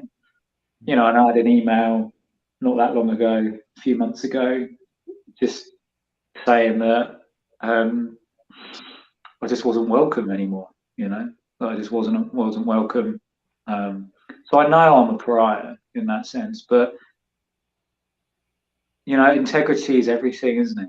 And I think I know a lot of people who have sold out for the institution, who are basically vying for promotion and who will say any old shit just to get ahead. And if they're really honest, I know a lot of ministers who, if they're really honest, they wouldn't say half the stuff they say in the pulpits every Sunday. But they say it because they want a paycheck. That's the only reason they say this stuff. The only reason they carry on doing it is because they want a paycheck, and they're too frightened. One pastor got in touch with me and he said, "Joe, you really inspired me to speak out politically." And I said, "Oh, it's good." So he wrote a newsletter about everything that was wrong. Well, not everything, but just highlighting problems with Boris Johnson's decision making on certain things in the pandemic. He wrote this newsletter. The next day, he rang me, and a few days later, he rang me and he said, the next day after I wrote that, Joe, he said, I had so many emails and people ringing me from my congregation, threatening to have me fired because of what I'd written. And he said, I'm never speaking out again. And he said, I'm not going to do it. And I just think, so what? So what? If you lose everything, at least you've got your integrity. Stand up for something. That's the problem that I've got with the institution and a lot of the ministers that I know. They don't stand for anything. So they stand for nothing. And they can talk about fucking God-loving people and heaven and whatever, and whatever, what people should or shouldn't do with their bodies or whatever. They can talk about that shit all day long, but they don't stand for anything. And I don't know. Heresy really was kind of an attempt at giving a voice back to people who felt silence, where the institutions failed people. I wanted Heresy to at least be a very small way of saying, I hear you, and I completely agree with you. But I don't know. No, I think all three of us have this in common. I think is that we all became disillusioned in one way or another with what we were doing, right? And people they give a negative connotation to disillusionment, and they say, "Oh, you're disillusioned. That's supposed to be a negative thing." And it's like, no, it's you were taken in by an illusion, and now you're no longer raptured by that. Yeah. And so, I mean, as you were talking, I was thinking just about kind of what I write, and almost all of it, there's, I think, a subconscious thing about in the backdrop, it's people who are taken in by illusions that, you know, it's so in the water supply that they don't even know, and then it turns on them, right? Yeah. It turned on you. It turned on me. I know it's turned on Cody. I mean, if you've read Too Many Things Came to Nothing, which have you read that yet? Phenomenal. Oh, absolutely phenomenal. Yeah. Appreciate that. I mean, that's probably. I mean, I would say that that's probably one of. I say this to Cody all the time, but between that and American Bullshit, it's that's like fucking required reading, I think. I completely agree. And yeah, all of us, I think, we've bought into something, an institution of some kind. Like for me, it would be academic institutions, right? Yeah. Thinking, if I just do these steps, if I just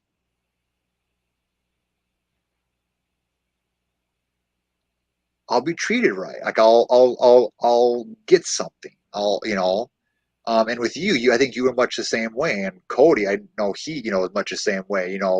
He worked in a corporate environment. And correct me if I'm wrong, Cody, you had this thought, you know what? If I just work hard enough, I'm going to get promoted. Yeah. Nothing. And me, it was, okay, if I just swallow my pride and I just jump through these hoops, I'm going to get somewhere. And then it was nothing. And I think much the same way was with you and heresy, which is if I'm just a really good minister that really wants to do the people right, I'm going to get somewhere. And it's just nothing. And so I'm a little bit, Cody, I got to rib you on this. You took the fucking best title out there. Too Many Things Came to Nothing. Because all of our books could be titled Too Many Things Came to Nothing, or Too Many Institutions Gave Us Fuck All, that we sort of, all three of us, in different ways, gave our blood, sweat, and tears. And then we're just left out in the cold, I mean, that's how, how I see it. We're just, I agree, man. Shut, But I remember thinking, multiple times, do I ignore my intellectual honesty and just pretend and just suck down the illusion and keep going and just pretend? Do I do that? Or do I actually speak out and start being true to who I actually know I am, what I actually believe? And I remember a number of times thinking about that and about that decision. I mean, I spent 8 years training. I ended up with a theology degree. I mean, what the fuck of a use is a theology degree? Do you know what I mean? What's that what am I gonna do with that? But you did that because no, correct me if I'm wrong. You did that because you thought that was your step. That was a hurdle you had to jump. Yep. That's the same with me in my dissertation. To me, it was worthless, but I loved teaching. So I thought, if this is the hoop I have to jump, fine. And then when the carrot wasn't there at the end, it was like.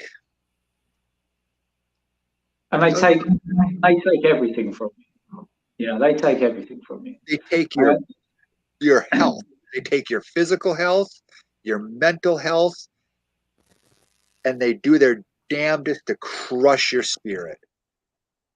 Yep. They take everything. I mean, I made this comparison like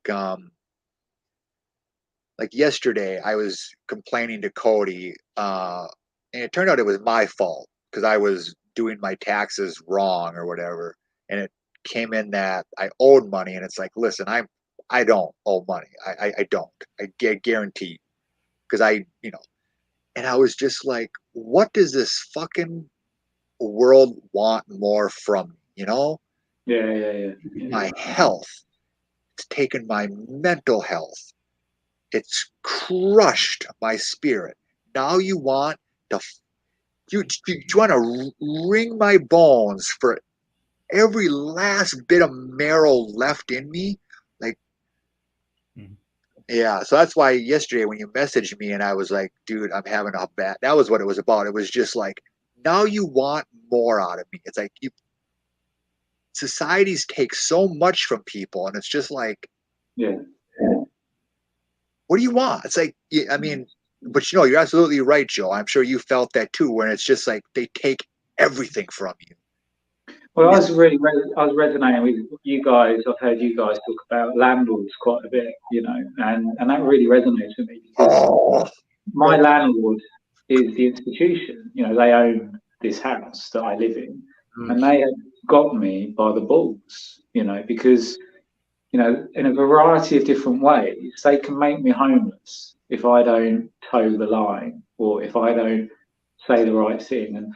And the more that I've spoken out, the more that I've become a pariah, the more that my home's become uncertain, and only by, some help from a variety of different people, we managed to stay here the last year, because otherwise I'd be out, we'd have been homeless, would have been made homeless, and that's with someone who's got chronic illness. I've been dealing with chronic illness for 2 years, where that leaves me utterly bedbound sometimes. And they know this, the institution know this. This is the killer. They know how unwell I am. And with a and I'll speak openly, with a daughter who's got anorexia, who was hospitalised again today as a result of it. That's been a long struggle for you. I've seen that. You told me that's been a long struggle for you. I remember. Yeah, and the institutions don't give a shit. They put the rent up. That's how much of a shit they give. They put the rent up in the middle of a pandemic when you've got a cost of living crisis, and they put the rent up, and you got damp in the house and all sorts of stuff. Do you know what I mean? But this is what landlords are like. That's the reality, and it just happens that mine's a religious institution. So. So Joe, this goes out to our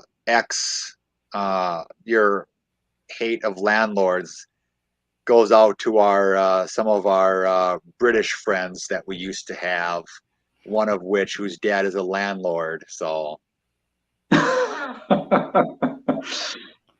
yeah. So if he's listening, fuck your dad. Fuck your dad. Yeah, he's a parasite. Yeah, parasite. Pure parasite, gobbling up all the land, right? So like, speaking of landlords too, like here, like they in America, they lowered interest rates to buy houses, right? And so my mom told me about this, and I go, you want to know what's going to happen? You're going to have, so none of us have money. So who's going to benefit? It's going to, these big firms, these big investment firms and real estate firms are going to gobble it all up and turn us into all renters. And she's like, you think so? And I go, yep. What do you know? She told me just the other day. She goes, hey, you were right. They're of course they are. They're the only ones who have the money. So then they can build a complex and put in the cheapest appliances they can possibly have. And then God forbid that, so like tomorrow we have do they have inspections over there where they come in to make sure that you're not damaging their precious nickel property? If there's one thing wrong, they keep your deposit, don't they? Oh yeah. God forbid that somebody actually lives in the piece of shit that they made. And let's not forget, most rental properties are pieces of shit, right? With like if they could find like I mean, I want to get crude here, but my sink, like the sink that I have, like the garbage disposal, it smells like, again, sorry for being crude, but there's no other smell to describe it other than like a fucking unwashed cunt. I fucking pour baking soda down it and try to get it, because otherwise my kitchen smells like a fucking nasty cunt. Like an unwashed pussy. That's the actual smell, And then like That's like that's the poem for a title. That is. what? That's the title of a poem. It's got to be. You need to write a poem, and that's the title. Okay. It's got to be. That'll be a challenge. Yeah. That should be. But I mean, I'm sure Cody can attest too. Like he had his one neighbor lighting fires outside his apartment, and who the fuck? Parking lot. Yeah. Yeah. But the more you speak out, the more your landlord is like kind of giving you the message like, you better toe the line, son. Like, or you're going to be on. Is that what your landlord's doing? Kind of like mafia tactics, like, you better tone it down. You better know who your masters are, kid. Well, I mean, I had a long meeting where that was basically it, really. Yeah. But the more someone tells me to tone it down, the more I speak out. So, you know. Yes, you got that fuck you attitude in you. That's why I love you so much, Joe, is because like I'm the same way. Like the more people are like, oh, don't, you better toe the line, the more I'm like, well, fuck you. Like, I mean, I've got that like anti-authority. I mean, I'm very obviously, and I'm sure you've got that in you, and all of us have that, where it's just like, so you just ramped it up, did you?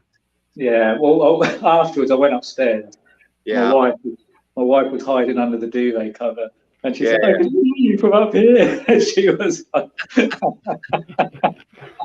I said, "Well, I'm not going to be silent. No, like that's one thing I made a decision.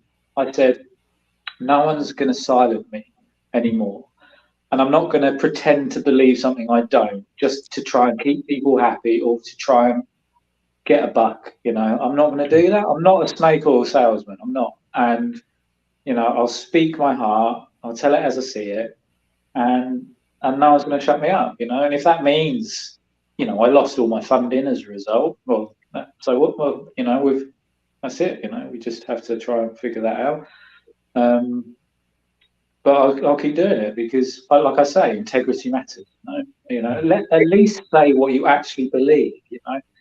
Even if I don't agree with what you believe, at least you're telling me you're being honest with me. Do you know what I mean? And that's what pisses me off about church ministers and people in churches a lot of the time. I'm not saying everybody, because obviously you can't say everybody, but so many people, they don't say what they actually believe, and I think that's real deception. I do. Yeah, that's your mentality is kind of how I am with like when it comes to writing too. Is it's like that's why how do I say, like, I write the way that I write, because I remember reading a thing there was a nice interview with Thomas Ligotti, and he likes writers where you can see the writer in the work, Yeah. And it's also one of those things where it's like, I'm hearing some weird noises anyway. And so, yeah, I'm not going to tone it down either. Like, I mean, I can say just yesterday I was thinking about this, and I'm just like, I've sold out. I'll readily admit this. I've sold out a lot in my life for different institutions, just because it's just like, all right, this is what I got to do. Fine. I mean, I've never fucked people over, stepped on them, but I've done things that I'm not. That has kind of hurt my soul, and Yeah. And I thought, you know what? When it comes to writing, no, that's the last straw. I am going to embrace exactly, at least in this domain. And if that means that certain people don't want to distance themselves from me, fine. Because the pain of being inauthentic is, as I'm sure you can attest to, both of you, the pain of being inauthentic is so soul crushing. It's like, no, I'll take the beating. I will take the people saying, oh, you whatever. No, no more selling out, at least, but no, Yeah, I I, think, I wrote a story. So I sat down and I decided that what I wanted to do was write a story where I thought, like, I just don't give any shit. I'm just going to write a story where I literally don't think at all about what people will think about it. I'm just going to write, like, freely the most fucked up story that I can get my head around and just go for it and see what happens. And it sat on my computer for so long because I was actually anxious about anyone reading it, because it's like you're just letting yourself go and you're just kind of imagining a story. And yeah. but I sent it to Cody. It's called Corkscrew, and hopefully at some point, I don't know, we'll do something with it. I'm a bit nervous about what to do with it because I It's did true. I liked it. I liked it a lot. yeah. But Cody messaged me said I really like the story, and do you know what? That was a relief, because it was one of those stories where, well, I just went fuck it, like, just imagine, just be as debased as you can get and go for it and see what happens. Yeah. Yeah, that's what we like. We like the debased. Yeah. But it's freeing to do that. It's freeing to say to yourself, do you know what? I'm just going to go for it. You know, it doesn't have to be debate. It can be whatever. But it's that freeing sense of I'm going to write, or I'm going to speak as I see it. You know, there's freedom in that. You know, there's real freedom. 100%. Yeah, that was a similar one to. Yeah, I sent Cody something that eventually, where it's just a flash piece, and I wonder how much of, like, if they're gonna call me like a misogynist asshole for it, because it's a retelling of it's a short retelling of like the fairy tale like they have of, like, oh, the princess meets the prince and they get married and live happily ever after, right?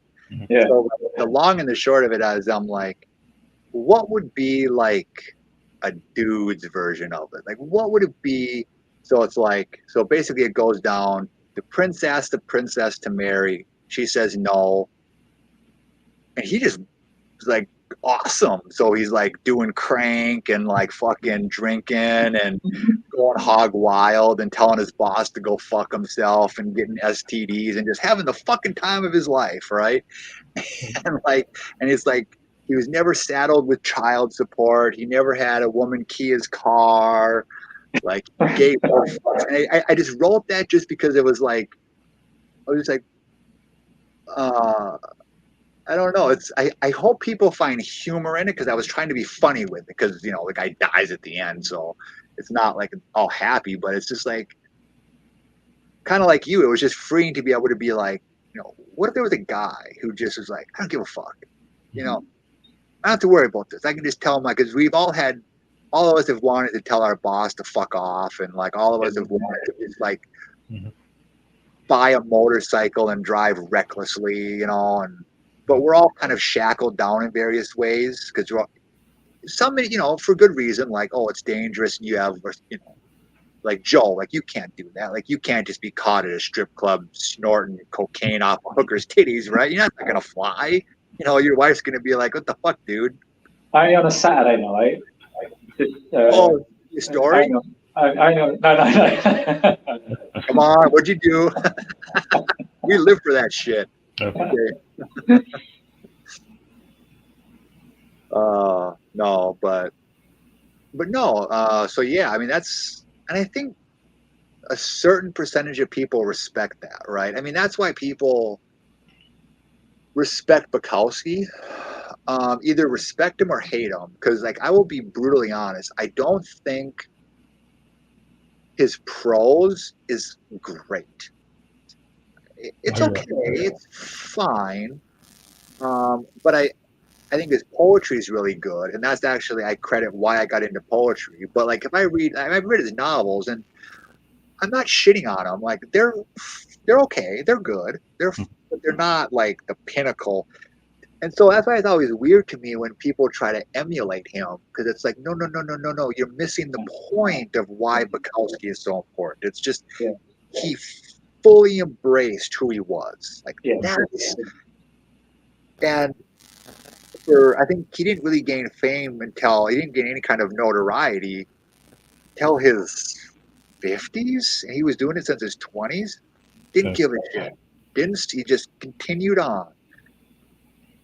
That's the takeaway. That's the takeaway from Bukowski, not the prose, not the fact that he was a drunk, right? He were like, oh, it must be cool to be drunk. He even said alcohol is not a great thing. He even said that, but it's what he was. He knew what he was, and he embraced it. And so I think that that's the only kind of writing advice that I can give to people is just know who you are and just embrace it fully and be really honest.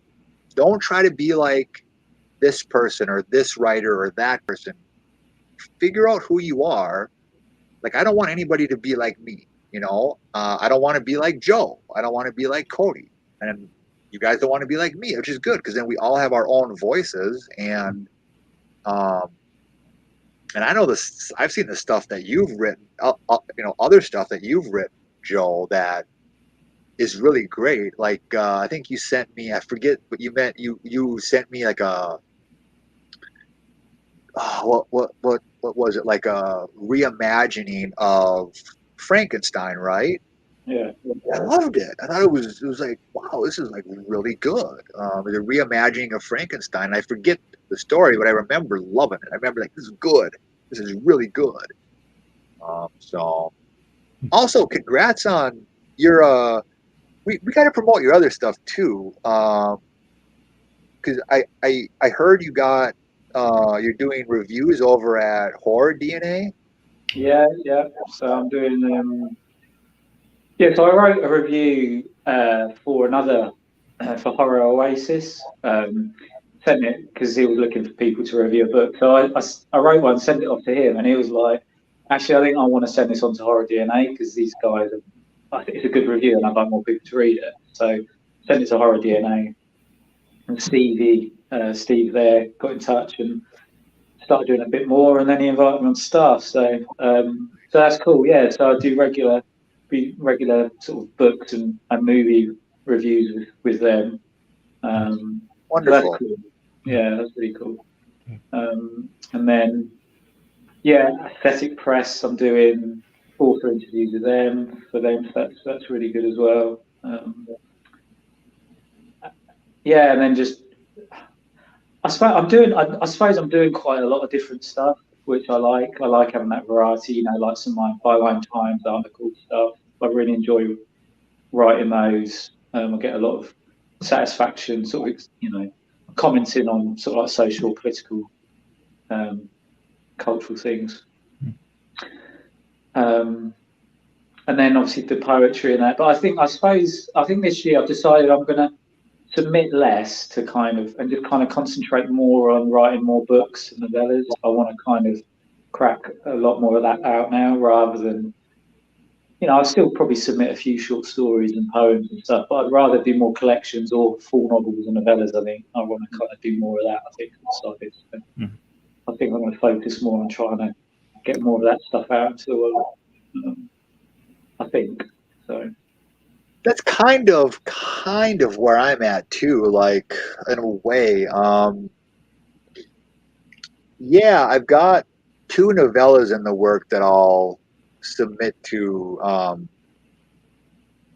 Cody. I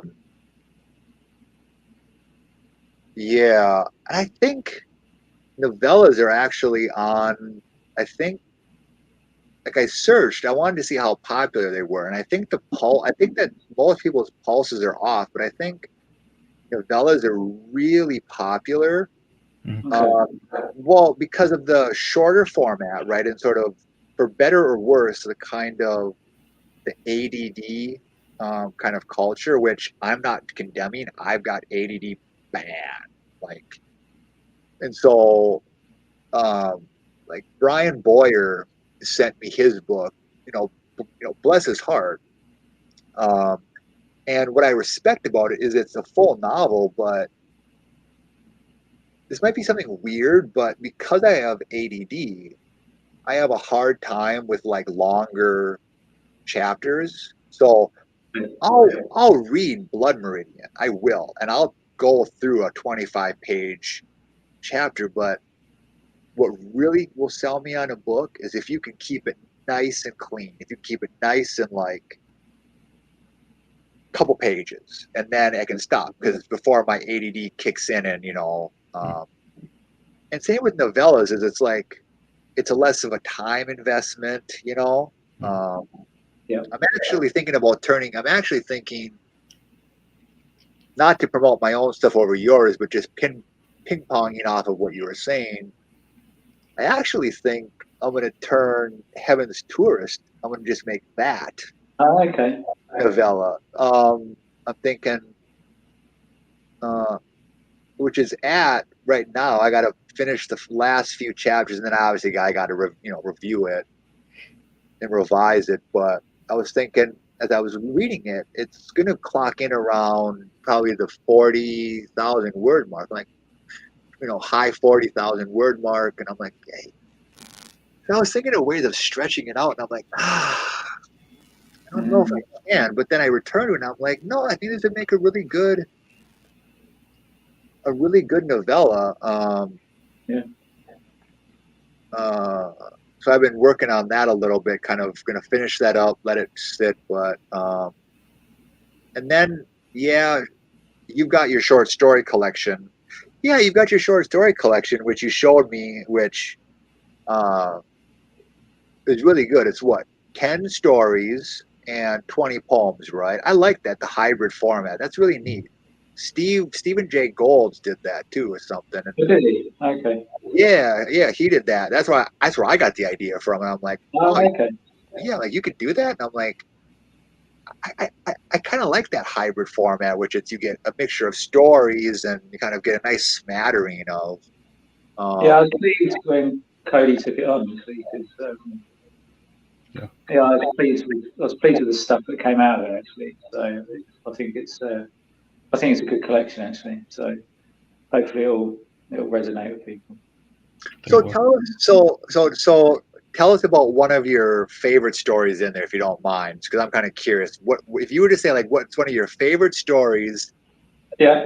Maybe one that's a little more fucked up, because I know you're like kind of like me. You like to write the really fucked up stuff. So I want to hear a fucked up one. Okay, do you know what my favourite story in there is called The Table, and it's the last one, and it's basically about a girl sitting at a table, and then you kind of, as the story progresses, you realise, well, you never find out kind of why she's at the table or in terms of who she is or anything, but it's basically she's a prisoner in this, and there's someone who's kept her captive, and then it kind of, the story goes on, and then there's sort of some cannibalism in there, and so I don't want to give too much away about it, but it's The Table for me was my favourite to write, really, because I kind of wanted to. The idea was like, how do I write a story that's based on something really boring, like sitting at a table? Yeah. And how do I make an interesting story out of that? Now I don't know if it's interesting. I mean, it might be shit, but the challenge was to try and write an interesting story out of the boring action. So sitting at a table. So what? And then it develops out of there, really. So for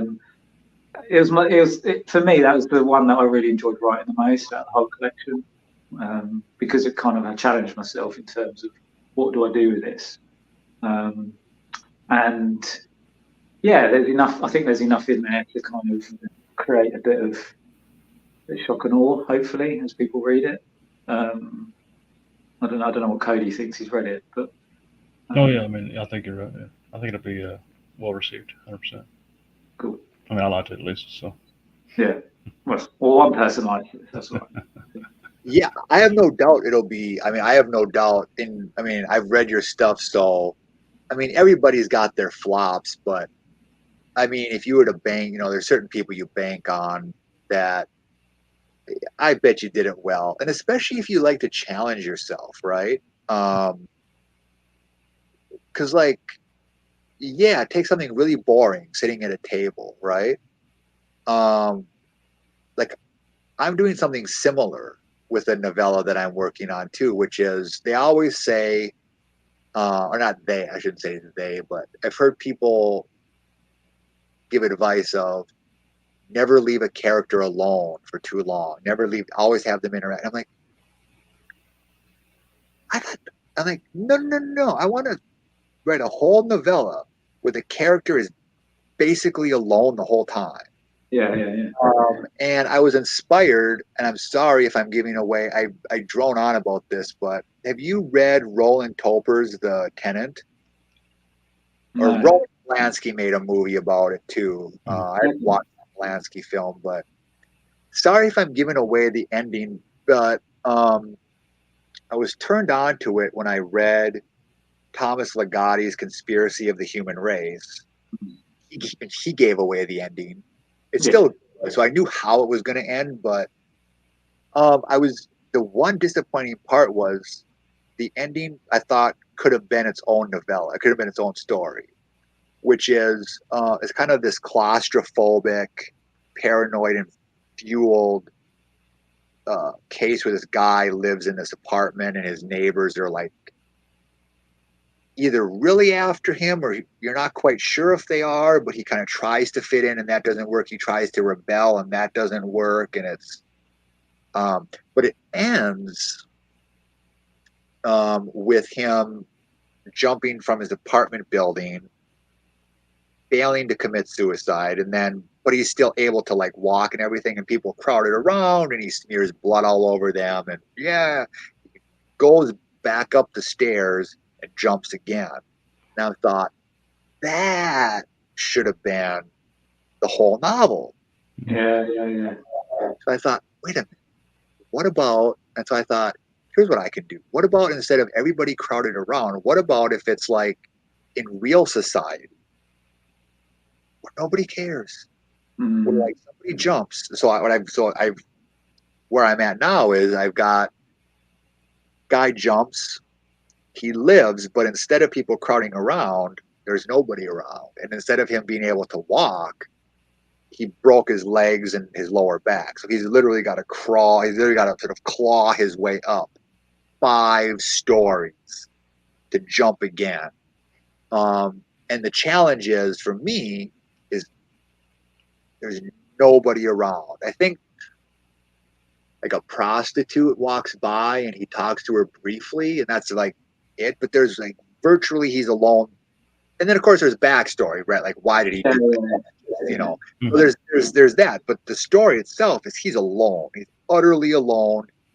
Nobody opened. None of the tenants opened their door to see what's going on.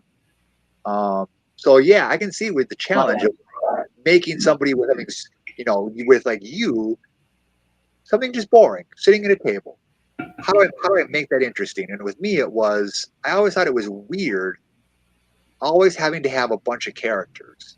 Like, no, what about somebody that's just completely, I want to see, and who knows, maybe I'll fall on my ass and it'll flop, but I want to at least challenge and be like, no, this guy's alone.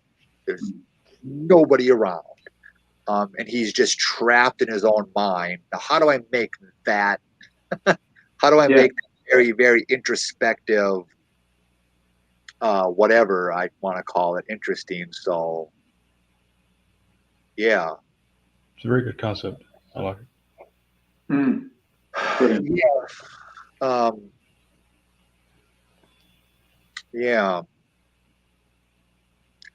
So what else are you working on? So you got to, I got to give you a lot of credit, Joe, because like you're always up to something. You're always, you may be, how do I say it? You may be failing in terms of your church stuff, but in my book, you're killing it on the writing scene. I mean, there's always something new I'm seeing from you, either a Byline Times thing, a new piece is out, you've got another book coming out or whatever. And I'm just like, damn, this dude he's just fucking killing it, you know? So I got to give you mad props, dude. Oh, yeah.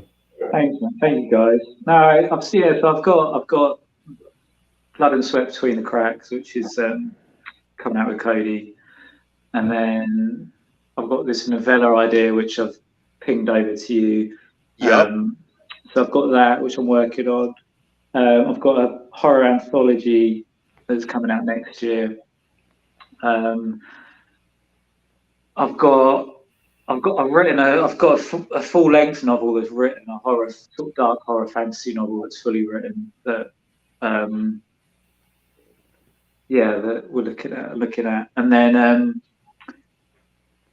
I'd also like to release kind of a collection of essays on, like, sort of based really on my sort of Byline Times articles, really kind of examine the political and cultural scene, really. Essays that just explore what's going on in the world and sort of a commentary on what's happening in the world, and try and make a bit of sense about why things are the way that they are, using anthropology and cultural studies. So I'm going to put a collection of essays together I'd like to publish as a book at some point, which is quite niche, and but I still like to do it because I'd like to be able to collect all this stuff, because I've written a lot of different stuff, and I'd like to just bring it all together and make a book out of it, and kind of develop it and add to it and make it coherent kind of thing. So I'd like to do that at some point as well, because a lot of the stuff I've got a lot of stuff already written, so actually putting a book together wouldn't be too onerous a task. Actually, it'd be something that I could do. I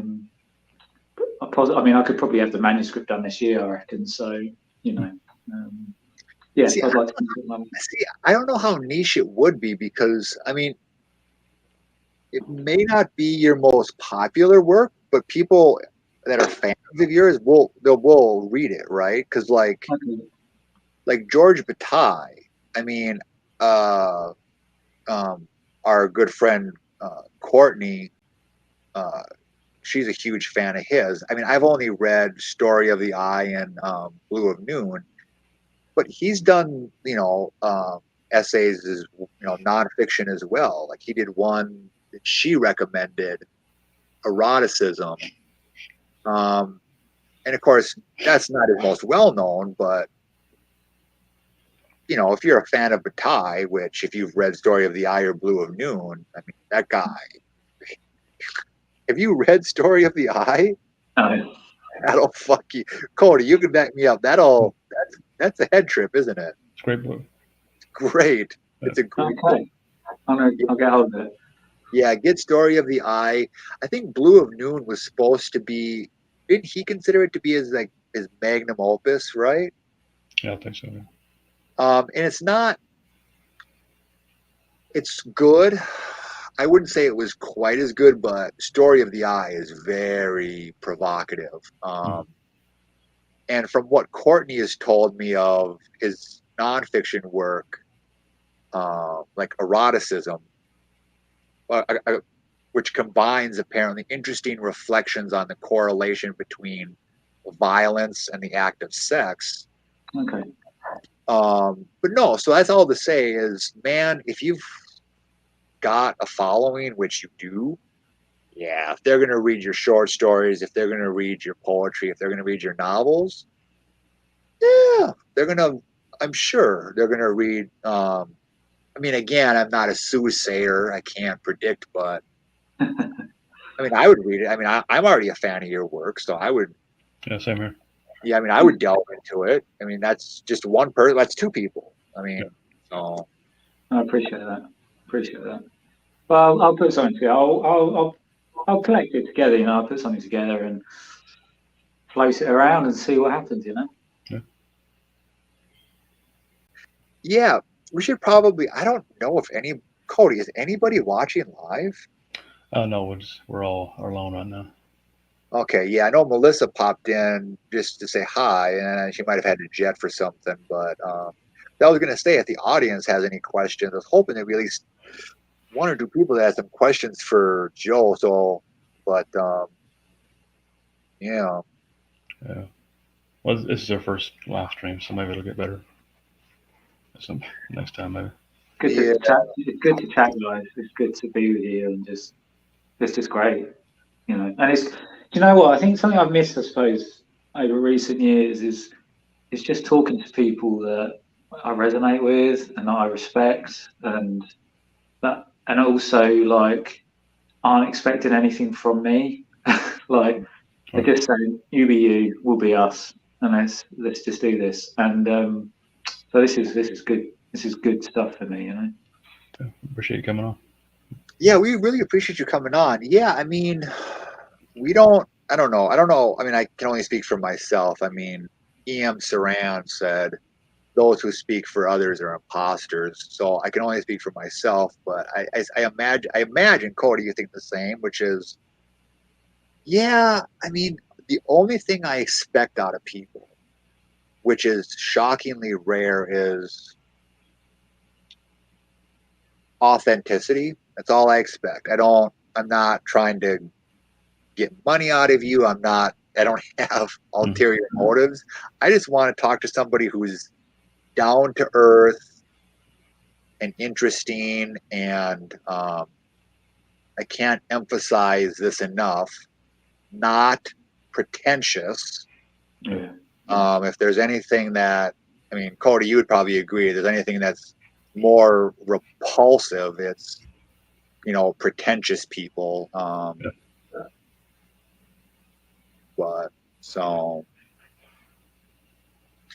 yeah, you have to wade through, sadly, you have to wade through a fair amount of, I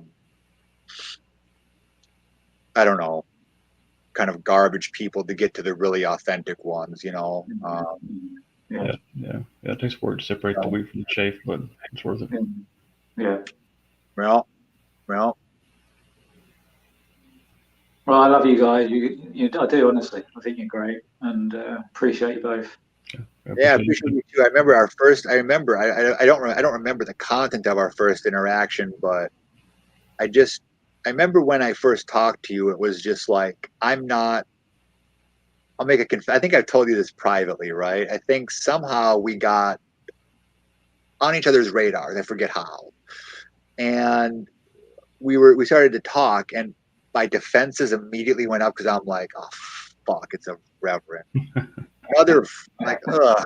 And so, but then we talked, and I'm like, oh, this isn't a typical reverend. And then my defenses came down. But I will admit, when I was like, a reverend.